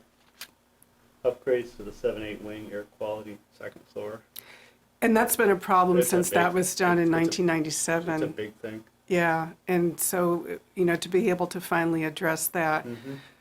So one of the things that, with facilities across the consolidated district that we're trying to do, we're trying to hit everybody, and make sure that everybody's buildings are being taken care of. As far as like, our buildings were in really good shape when we went into consolidation, and kudos to Hinesburg for doing that, making sure that we continuously kept pushing on improving the facilities. But we've seen benefits in other ways as well, like, additional staffing that we would not have had in our budget. One of the pieces that we're making sure that we spend time on is equity across all of the schools. So for example, if we're looking at guidance counselors, and so many guidance counselors, it's, ridiculous number of like 1 per 500 students. But we're making sure that everybody, that all the schools are covered, that there's equity. And so Hinesburg is benefiting in other ways. And plus the consolidation, the ability for faculty and staff to work together in new ways, in ways that we're not so limited by the boundaries of our tax base within our local community. It's really made a tremendous difference. from my perspective, from what I've seen. So that's the, did I keep it under 15? Yeah, no, that's good. Any Yeah, questions? we're worried about you going over. That was the speed dial. I mean, but you, So when, are you having a public meeting? so we have our annual Is it in meeting. front It's of ours? right before. Make it 6 And or something. I think we like meet in a little room down the hall. Oh, like, okay. Because you had done it in the same room in the past. And nobody, yeah, HCS Nobody used to, comes, yeah. yeah, Oh, and nobody's yes. coming. Yeah. So if the town had interest in the future for us to do something like an hour presentation right before the town meeting started, we would certainly do it. Yeah. We haven't, but I always wondered why it isn't all just part of it. Like, why does that have to Well, be a now separate thing? it's a consolidation. Yeah, but So, so what still, it happens, could it's be- different in every, it is different in every town's. Because we have we have to go through our annual meeting at CVU. We've warned it to occur before our Hinesburg annual meeting. So we go through it with the full board there, and then all the board members in other towns get in their cars and they drive as fast Go as to they their can to town. their own town so that they're there doing their budget presentation again with everybody else. That So makes sense, I guess. because we did it, we were already doing it at CVU and nobody was coming into the meetings, and then do we do that again? I am certainly open to having someone make a motion or ask, and we can warn it for next year and do something different. I'm really open to it. I'm actually going to go to St. George to their annual meeting to help just represent the school there, school district. If we could get the kids, any kids, to perform something, we'd probably get a lot more people to come to that meeting and to town meeting too. I'll let you organize that one, Mary Ellen. any other I know. questions? Yeah. That's good. Thanks for coming. Well, thank you so much for the opportunity to, just have another forum for talking about the budgets. One of the pieces that we really are struggling with is how to maintain the connection, having your feet in the schools, on the ground and so forth. And so we tried systems where we have some of our meetings at CVU and some of our meetings at the different schools, and, it's hard to figure that out, so we're always open. And Renee, your ideas about having the high school kids more connected with opportunities to work with the town. Yeah, that would I'm be going to good. bring that Yeah. forward. I think Yes, that's just please. fantastic, and if you ever have the opportunity, I'd bring be that happy to forward. speak to it if you, Yeah, Adam Bunting, or, yeah, probably the place to start, or I can or follow up somebody. with Adam. I think is there students on the school board? Is that We true? have two that's what I student thought. reps. And how does that? They're non-voting. Correct. But does that drive any student initiatives, activity, Oh, interest? but last year, I'll tell you, Or we is that had a not the really, purpose of it? no, it's to get their perspective, and the student council, they choose, the board doesn't choose who sits on the board, but we offer 2 seats. But last year, we had a fantastic student effort. The Race Alliance Committee brought a proposal to the board. They asked to have Black Lives Matter flag raised, and the board said, well, we need to step back, and we made them go through all the policy, bring an idea forward. We needed to adopt policy and so forth, and they did a fantastic job moving that forward. So now we have policy related to raising flags for student interest groups. So the students are amazing that we get to interact with and see at CVU. They're just doing so many engaging activities, and because state policy requires personalization, we're learning what that means. They have to hit certain benchmarks and performance. They've got to be able to read, write, and do math and so forth. But if a student wants to present their learning or take a path in their learning that is a little bit non-traditional, what I did anyway was pretty traditional. They have the opportunity to do that, so. Personalized learning plans. Personalized learning, Yeah. it's required, it's state policy. Yeah. And the states, a lot of school districts are struggling with what does that mean, but because our district was a little bit ahead, I think we're able to help move that forward. But our board just had a large meeting, a long meeting last night. One of the things that we're working on is what's the board's responsibility for reporting data and working with data with the community. What data are important for everybody to help demonstrate proficiencies and, evaluate the school, so. I think one thing, I'd like to hopefully work probably more with Jen, is the walkability of our town. And there was discussion about putting a flashing beacon over by the school, and that didn't happen.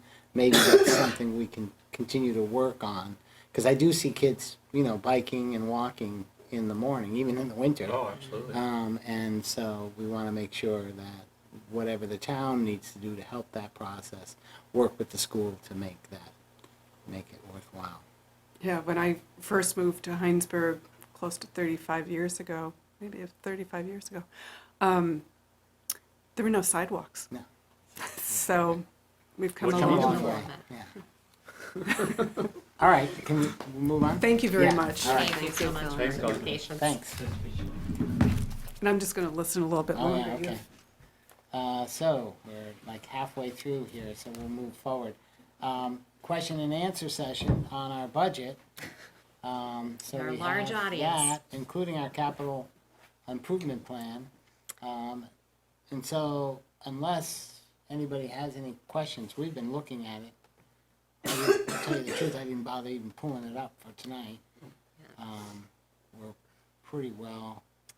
I think if you're hearing anything from residents or people are asking you questions, that's something that I should prepare for town meeting, Right. that we could prepare, let me know. And if there's anyone watching this or that will be watching this, if you have questions, please reach out. Happy to answer it.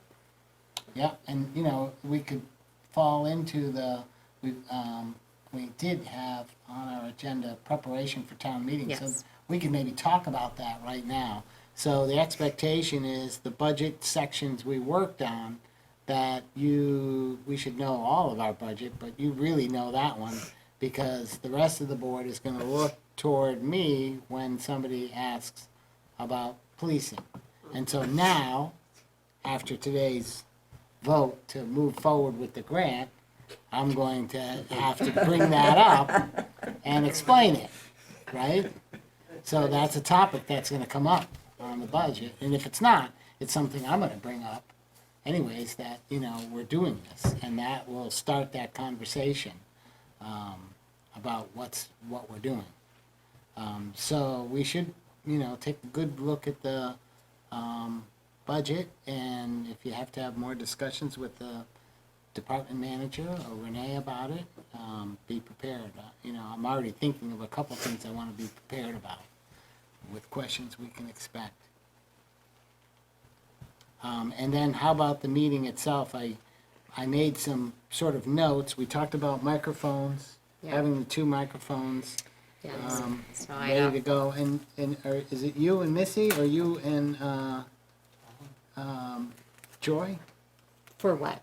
to do the microphones? Tom? Isn't Tom Giro gonna do it? Yeah. Usually was Tom great. likes to do it. Vicky Matthews has also Okay. expressed interest, but if they're not available or what, then I can walk it around too. It So would be good if you didn't. I was thinking to have, you and Missy sort of like, whether you're sitting or standing or whatever, you're usually not at the table with us, but maybe you could be up on the stage, because, you've got to be ready when people ask us questions that are real questions. well, that's the benefit of Then me we're carrying the going to- mic, That's because true, then I'm yeah. always there and I answer the questions. So So I think both you and Missy have to be ready to, Yep. jump Yep. in. Because we want to answer the questions the most efficient way we can. right, yeah. So is this the time that I can share what I said to you, Renee? I talked to a young mother who has lived in Hinesburg, I think, 3 years, and she went to town meeting with Sarah Donegan last year, and she was really surprised that we were voting on anything. She thought all the votes were the next day, and it was just, something you could go and listen to, a show you could go and listen to or not. So I'm sure this was a very aware, bright young woman. I'm sure that if she thought that, there are many residents that also feel that way, and I'm wondering how we could get the word out. The town report is good, but nobody, well, my neighbors did. Few people read something that's that thick. The people who come to the town meeting, I'm always impressed that they have read it and they go right through it. But I think a lot of the newer residents, when it comes in the mail, they say, oh, okay. And I have heard a lot of them get put in the recycling that go to the post office. Right, well, so at the meetings, I'm gonna be on the other side, the meeting's warned, they're given that, how else can we communicate, besides with a megaphone outside the house? By the way, your town budget's going to be voted on Monday night, if you wanna vote. Well, that might be a good idea. Yeah. Maybe Anthony could help us out with that. The more community Well, policing. Front Porch Forum, I suppose. You Well, could put we an look at the announcement. audience, and there aren't many people out there. Right. So Right. we should do whatever we can to get more I mean- people to come. Right, I agree. I mean, I think So some people another choose I- not to come because they think it's in good hands. Some people choose not to come because Monday nights are not, their night to come. So another so- idea she had was to offer babysitting, and I was saying to Renee, maybe CVU students would be interested in Yeah. doing that. And I did reach out to the youth group. Yeah, Because right. I know they've done a lot of, The church, right. fundraising. Yeah, They Oh, yeah. they said they've tried that many times and it just hasn't worked. It Because hasn't been people haven't shown up. people haven't shown up with their kids and Kids are there were a lot of like other that. challenges. right. So they weren't interested in that. Okay. Yeah, maybe that's just I not could certainly something- reach out to CVU and see if they have students that are, that would be interested in doing And that. sometimes warm food is offered. Is that still happening? Like somebody selling stew or something like Yeah, that? so there's definitely, like, the Girl Scouts usually have a table, the youth group will have a baked goods as well, so I've reserved quite a few tables to have out in that area, because usually, some people contact me and some people just show up, so I ordered extra tables this year. So we might promote that, I don't know. Uh-huh, People, so they say people come if there's food. if there's food, or celebrities. Hey! there we go. Well, I mean, if honestly. anybody has any ideas, maybe, we could make an announcement in Front Porch Forum. I think This we weekend should would be make more good, than that one. way somebody might put it on their calendar, it's coming up. Yeah. Yeah, I think And we I'm should. happy to do that. Yeah, and I'll We put some can talk posts, about it. I can put some posts up, since we have the budget stuff on the website, I'll do the links and all of that too. Yeah. Yeah. All right, so I think we've covered 11. So now, We just need to do the The- VTrans yeah, things. there's two things for VTrans. One is I think the motion would be to authorize you to sign the Yeah. financial and maintenance agreement. This seems like pretty much, what's the right word, standard. It is standard. Pedestrian? No, standard, no, what was the word you said? Pedestrian? No, boilerplate, Boilerplate. yeah. I did have them, Except they did cross out one thing that I thought was interesting, but it didn't look like, it was like, I forget exactly what it was, but it didn't seem like it applied anyways, really. I did ask them to provide a little summary memo? via Yep. email, so on 8B, you'll find an explanation of the overall, what that finance and maintenance agreement is. And it seemed pretty straightforward. Basically that, after the construction, all of that happens, then the town has to maintain the maintain it, culverts. the culverts and anything in the right of way, and obviously we're responsible for our water lines and things like that. So it seemed, is everybody okay? Jeff? Did you get a chance to look at it? Okay. Mary Lee? Yeah. And it seems. Thank you. Sure. Thank you, Colleen. So it seems pretty Did you straightforward. get your water bottle? Yes, thank you very much, Jack. So I would make a motion to authorize Renee to sign the financial and maintenance agreement with VTrans associated with the 116 CVU intersection project happening this year. I second it. Is that going to be okay for Yep. you? Any discussion? All those in favor say aye. Aye. Okay. Next item is similar, but this is a little bit more, as they dig everything up, we're going to upgrade our water lines. It looks like increasing the size a little bit and accessing one of the homes better. Yes, yeah, because they have to realign their driveway based on, their driveway right now comes out into that intersection, so it's gonna be pushed back further down CVU Road. And so where the water line is gonna access is gonna be a little But it different. just goes up the road a little bit. Yes. Yeah.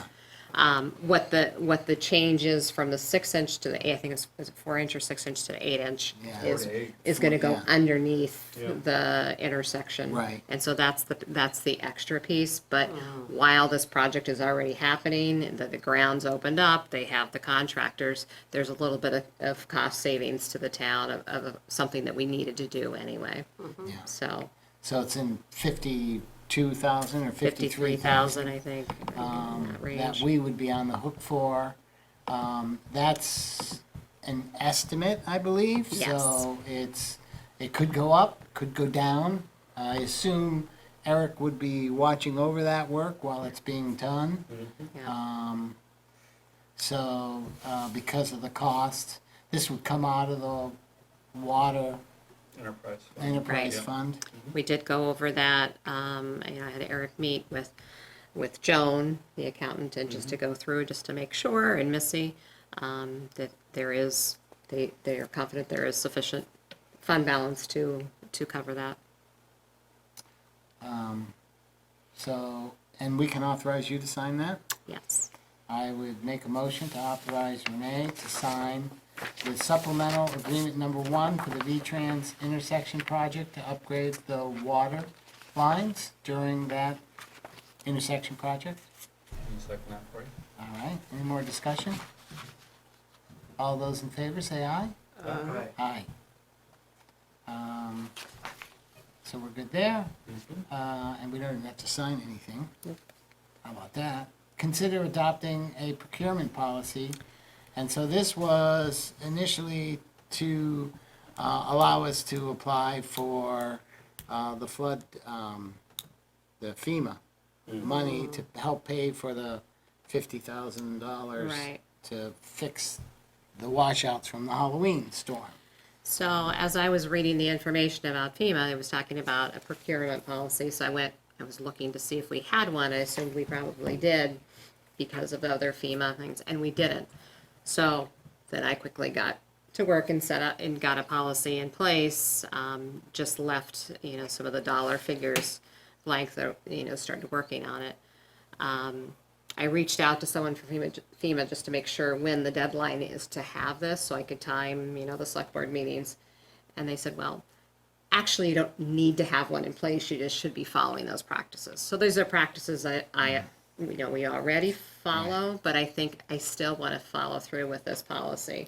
I've sent it it's a good idea that we to have a Joan policy, and Missy yeah. just to look at it as well and get some other feedback. Now I know that we're not on a time crunch to get this looked at tonight and then approve the next meeting. Okay. It'll take the time, but I just wanted to introduce the idea to you. Yeah. And, I think it's a good idea. I mean, Yeah. we did go out and procure some outside services to help fix this. So I Right. get why FEMA would say, hey, you should have a policy like this, Right. to make Yeah. sure you're not hiring your And brother-in-law. thank you for following through on that, Renee, because today they may say you don't really need it, and Right. next week they may should. say, why don't you Yeah. have it? Right, and it's helpful for any grants that we apply for, just to show that we have this policy. It's good for our auditor, our auditors will like to see this. So any of these financial policies are really gonna be important, so that's, We're talking starting to- about RFP for the impact fees, Yeah. right? So, Right. Right, you know, yeah. what's the This policy? topic has come up. Yeah, so that's prior- good. With prior projects here too. All right, are we good? yep. All right, thanks for doing that.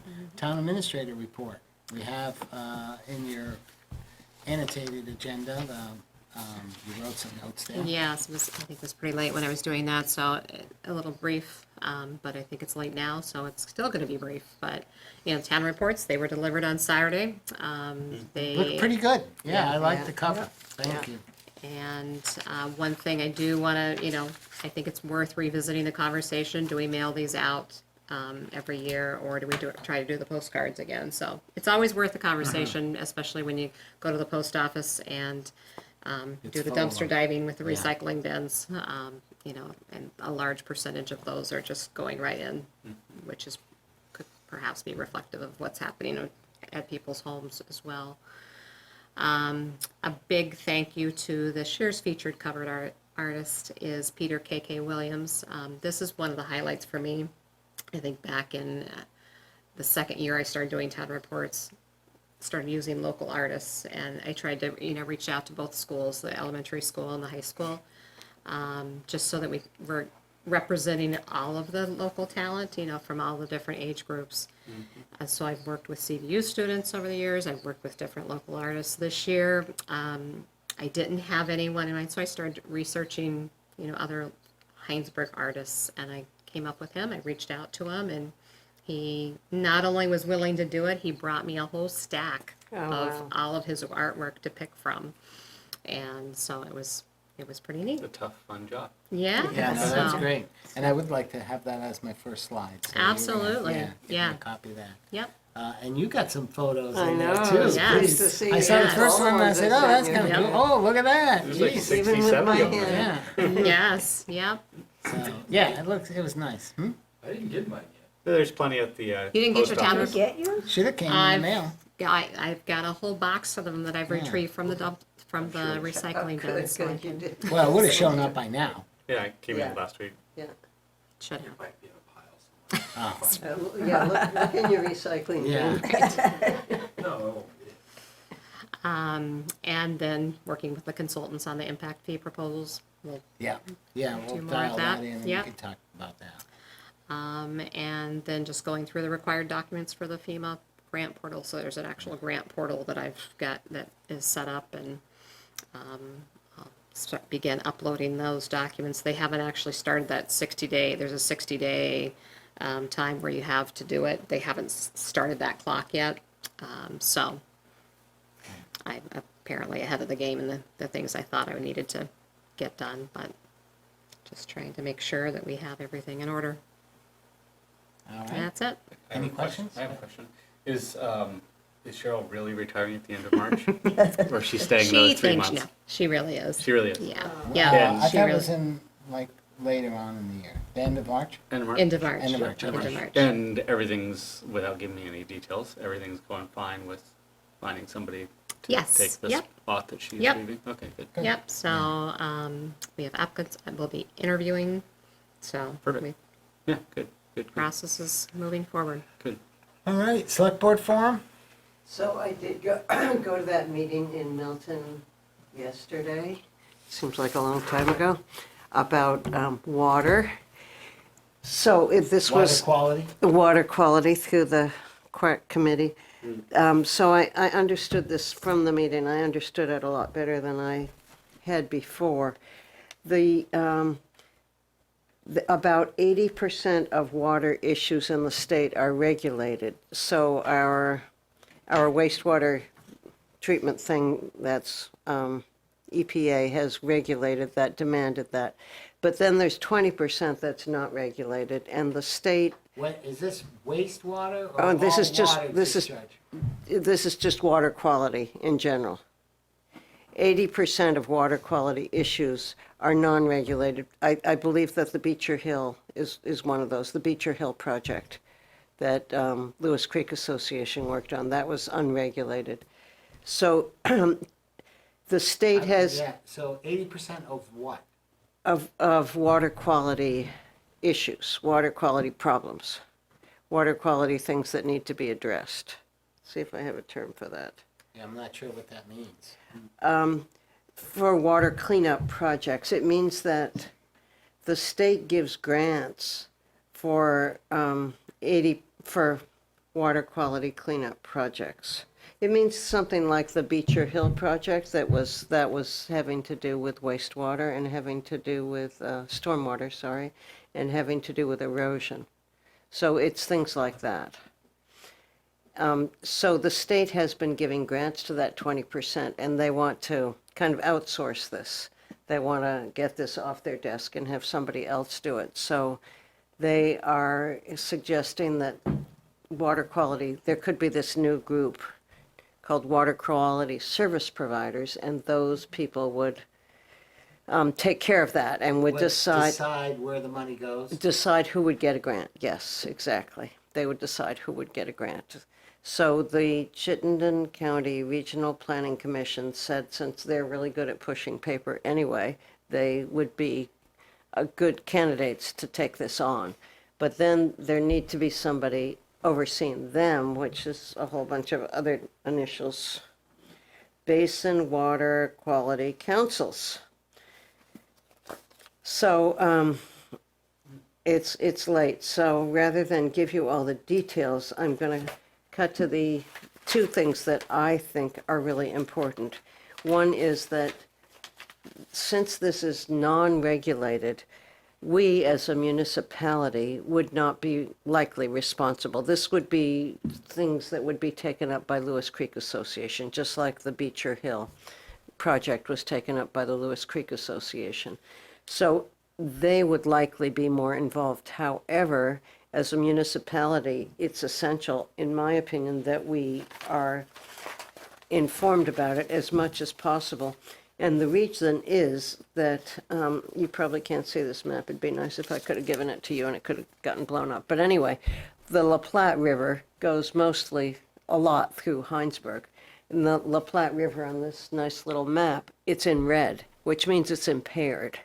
It's only impaired for E. coli right now, which is good because that means there's another little red one that's the Monroe that's in Shelburne, and that's impaired for phosphorus and I believe nitrogen as well. And the town of Shelburne, the municipality of Shelburne, has to pay for that to be repaired.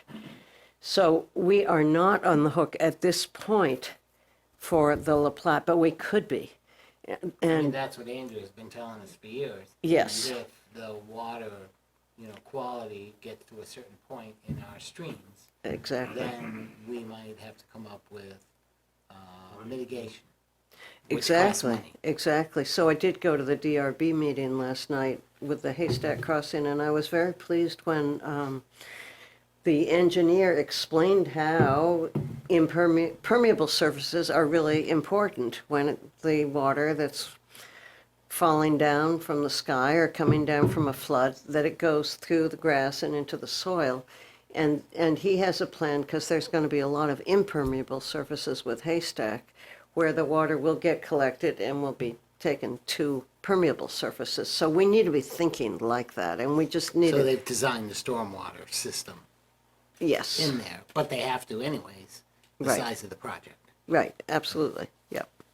So it's just important, I think, as a municipality, that we keep paying attention to this and don't say, oh, Lewis Creek's going to take care of everything, because they probably will, but we need to be aware of how the La Platte is looking and whether we're going to need to take any action to And repair we're it. fortunate to have a group like Lewis Creek We Association. really are, yeah. Who is proactively doing these things, and in the end, saving the town's butt But a tremendous partner in getting the work Yeah, done. yeah, That's right. the big Yep. thing, because otherwise it I just. tried to, I think in my report, in the Yeah. town thing, I tried to, say thanks for the town employees and thanks for all the people who volunteers on boards, but recognizing we got these other groups like Lewis Creek or the, the- Hinesburg Community Resources. yeah, and the Lake, Lake Lake Iroquois Iroquois. system. Right, We have yes, these yeah. other groups on the outside that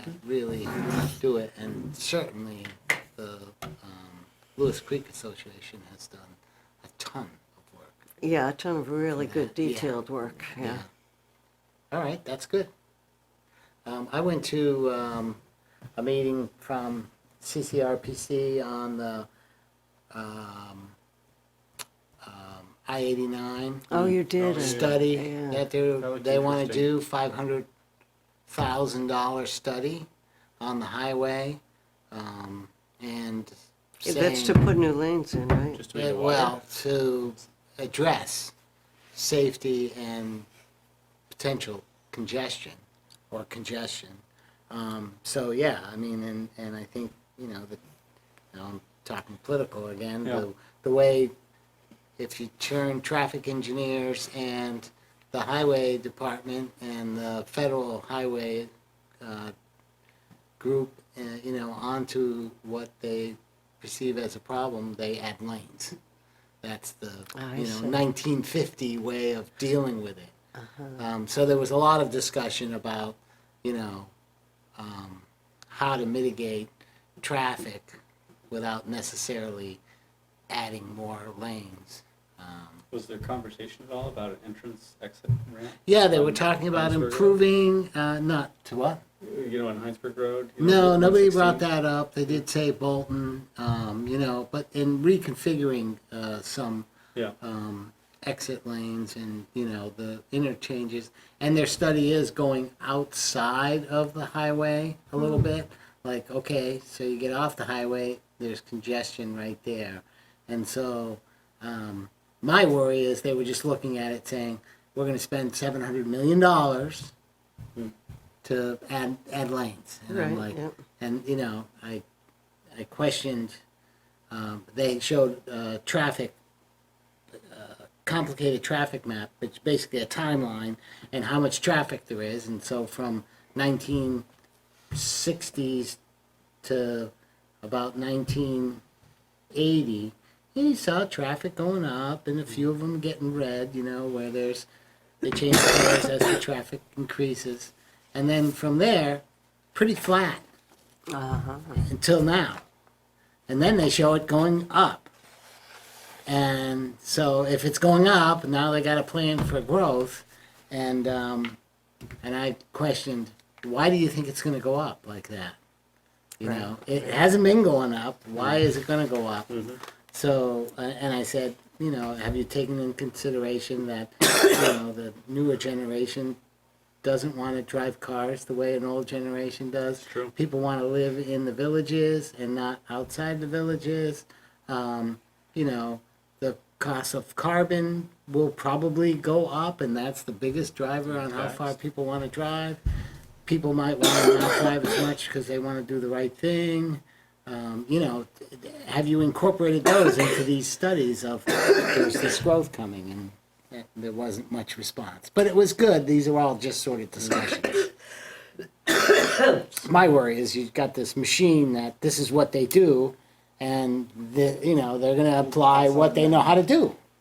And, that's how you solve problems. Are you okay? Yep. Don't need an ambulance. Did And- they talk at all about Colchester, the exit there? Oh, yeah. And the Yeah. insanity there? double diamond thing. Well, I mean, if you look I at get off there for work every day and it's bad, but what they're doing is just, basically you're going the other way on the road, opposite direction, kind of. I wouldn't even, I would just sort of say, how much is that going to cost? Yeah. And what could you do with that money? Right. What could you do with $700 million elsewhere? However you might want to. To alleviate a 3-minute wait. Yeah. Anyways, so it was a good meeting. I will be working on the town I mean, my town report was in, the select board report was in the town report, and Presentation. the presentation, I'm hoping to keep it as simple as possible, so, yeah. And it mostly, we will talk about a couple of the warning, you know, a little discussion about the items that are being warned, particularly the ambulance one. They're both ambulance ones. And then I probably, you know, will sort of, some highlights on the budgets, the budget itself. Are you sure you're okay? Sure. Yeah. All right, anything more on select board forum? Your presentations in the previous years have been really, really good. Okay. So I'm confident this one will be too. I'm gonna try to keep it as simple as possible, though. But there's a lot to say. And correspondence received. I think we had not much. Frank Torag. Yeah, there was some discussion about, you know, the potential, somebody, you know, maybe trying to have a motion to do the ambulance stuff. And I think Frank described it. Everybody got a copy of that, right? Sort of saying, you know. Can you explain it again? If someone, anybody can make a motion, and they make a motion, I want to add $150,000 to the, or 50,000, whatever, to the fire budget for an ambulance. Right. Yep. And it gets voted 99-1 passes.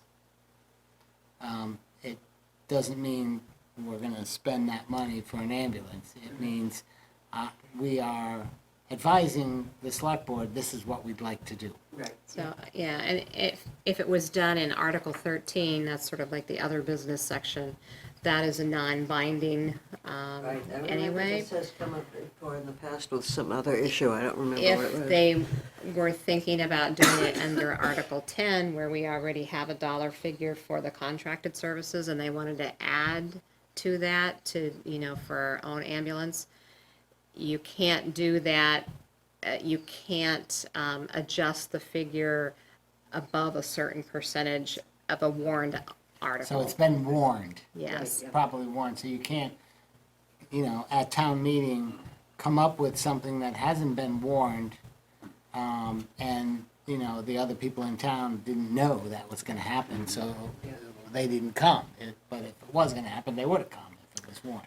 So there's some basic rules that you just can't, like, come out of the blue with something that's not been warned. So I did talk to Al about that, just encouraged him to, you know, he said he'd had people reaching out to him, you know, with that Yeah. plan, to Makes please, sense. to share that, because we don't want people to be frustrated that they put all this effort and work and they thought, you know, had a plan in place to town meeting and then find out all of that effort was for naught, so,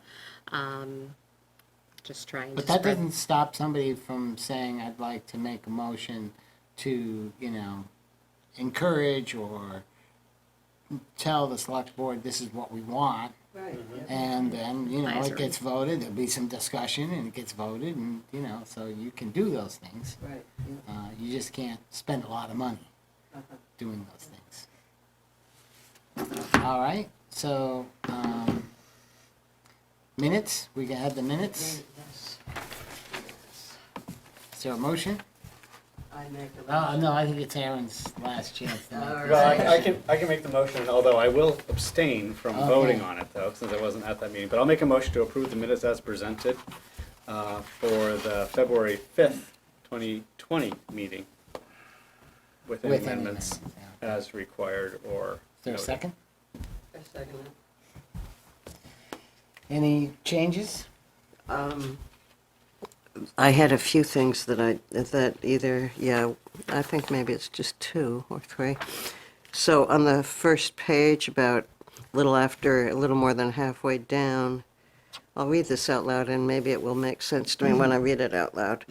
Jeff thanked the PC that in taking community facility number 34 off the official map, and that they are looking to add, and no, it doesn't make sense, so, You know, I had opened it up and that was the line that came across and I'm reading it myself and I'm like, okay, he thanked them and he thanked them that they're looking to add it, so I can Okay. fix that. I Okay, happened great. to look at that myself, I'm like, what was I saying? Okay. Just getting words down quickly. All right. So you don't forget. And then down the last paragraph, second sentence, whatever refund they might want to request for the allocation is, and there's an A in there that should be taken out, is separate from zoning. Yeah, I had that one too. Yep. Did you see that? Where was this? On the Bottom bottom of of that the page. first Bottom, page. the third line up. And then on the, Oh, yeah. on the top of the third page, merely asked if should be added, if there is a plan next year to hire a new officer. The very top Yep. of the thing. And that's all I That's have. it? Okay. I thought they were good. I actually enjoyed reading them. Yeah. And when I started, I was like, oh yeah, I wasn't at that meeting. But I remember watching it. It was good. You called it. And yeah, I called Yeah, it. you Yeah, called it it. works very well. So, And by the way, Aaron, you asked a question about Cheryl, Yes. and was she really retiring? And was that March? I got in all caps, yes. so she must be watching. So we this? had at least one viewer. My guess And is she has some grandkids at that point, I waiting think it for was her like somewhere that 10:30 need to at be night. spoiled. Okay. So I was curious why it's not Brandy. Brandy couldn't get it. Well, it sounds like it wasn't working at first. Oh, It must okay. be. It must be Got working it. now. Yep. All right. So, Oh, okay. so all those in favor of the minutes as amended, say aye. Aye. Aye. Same. And one abstention, so 3 ayes. And then I'll make a motion to approve the warrants to include payroll as presented by the town clerk. second. I'll second it.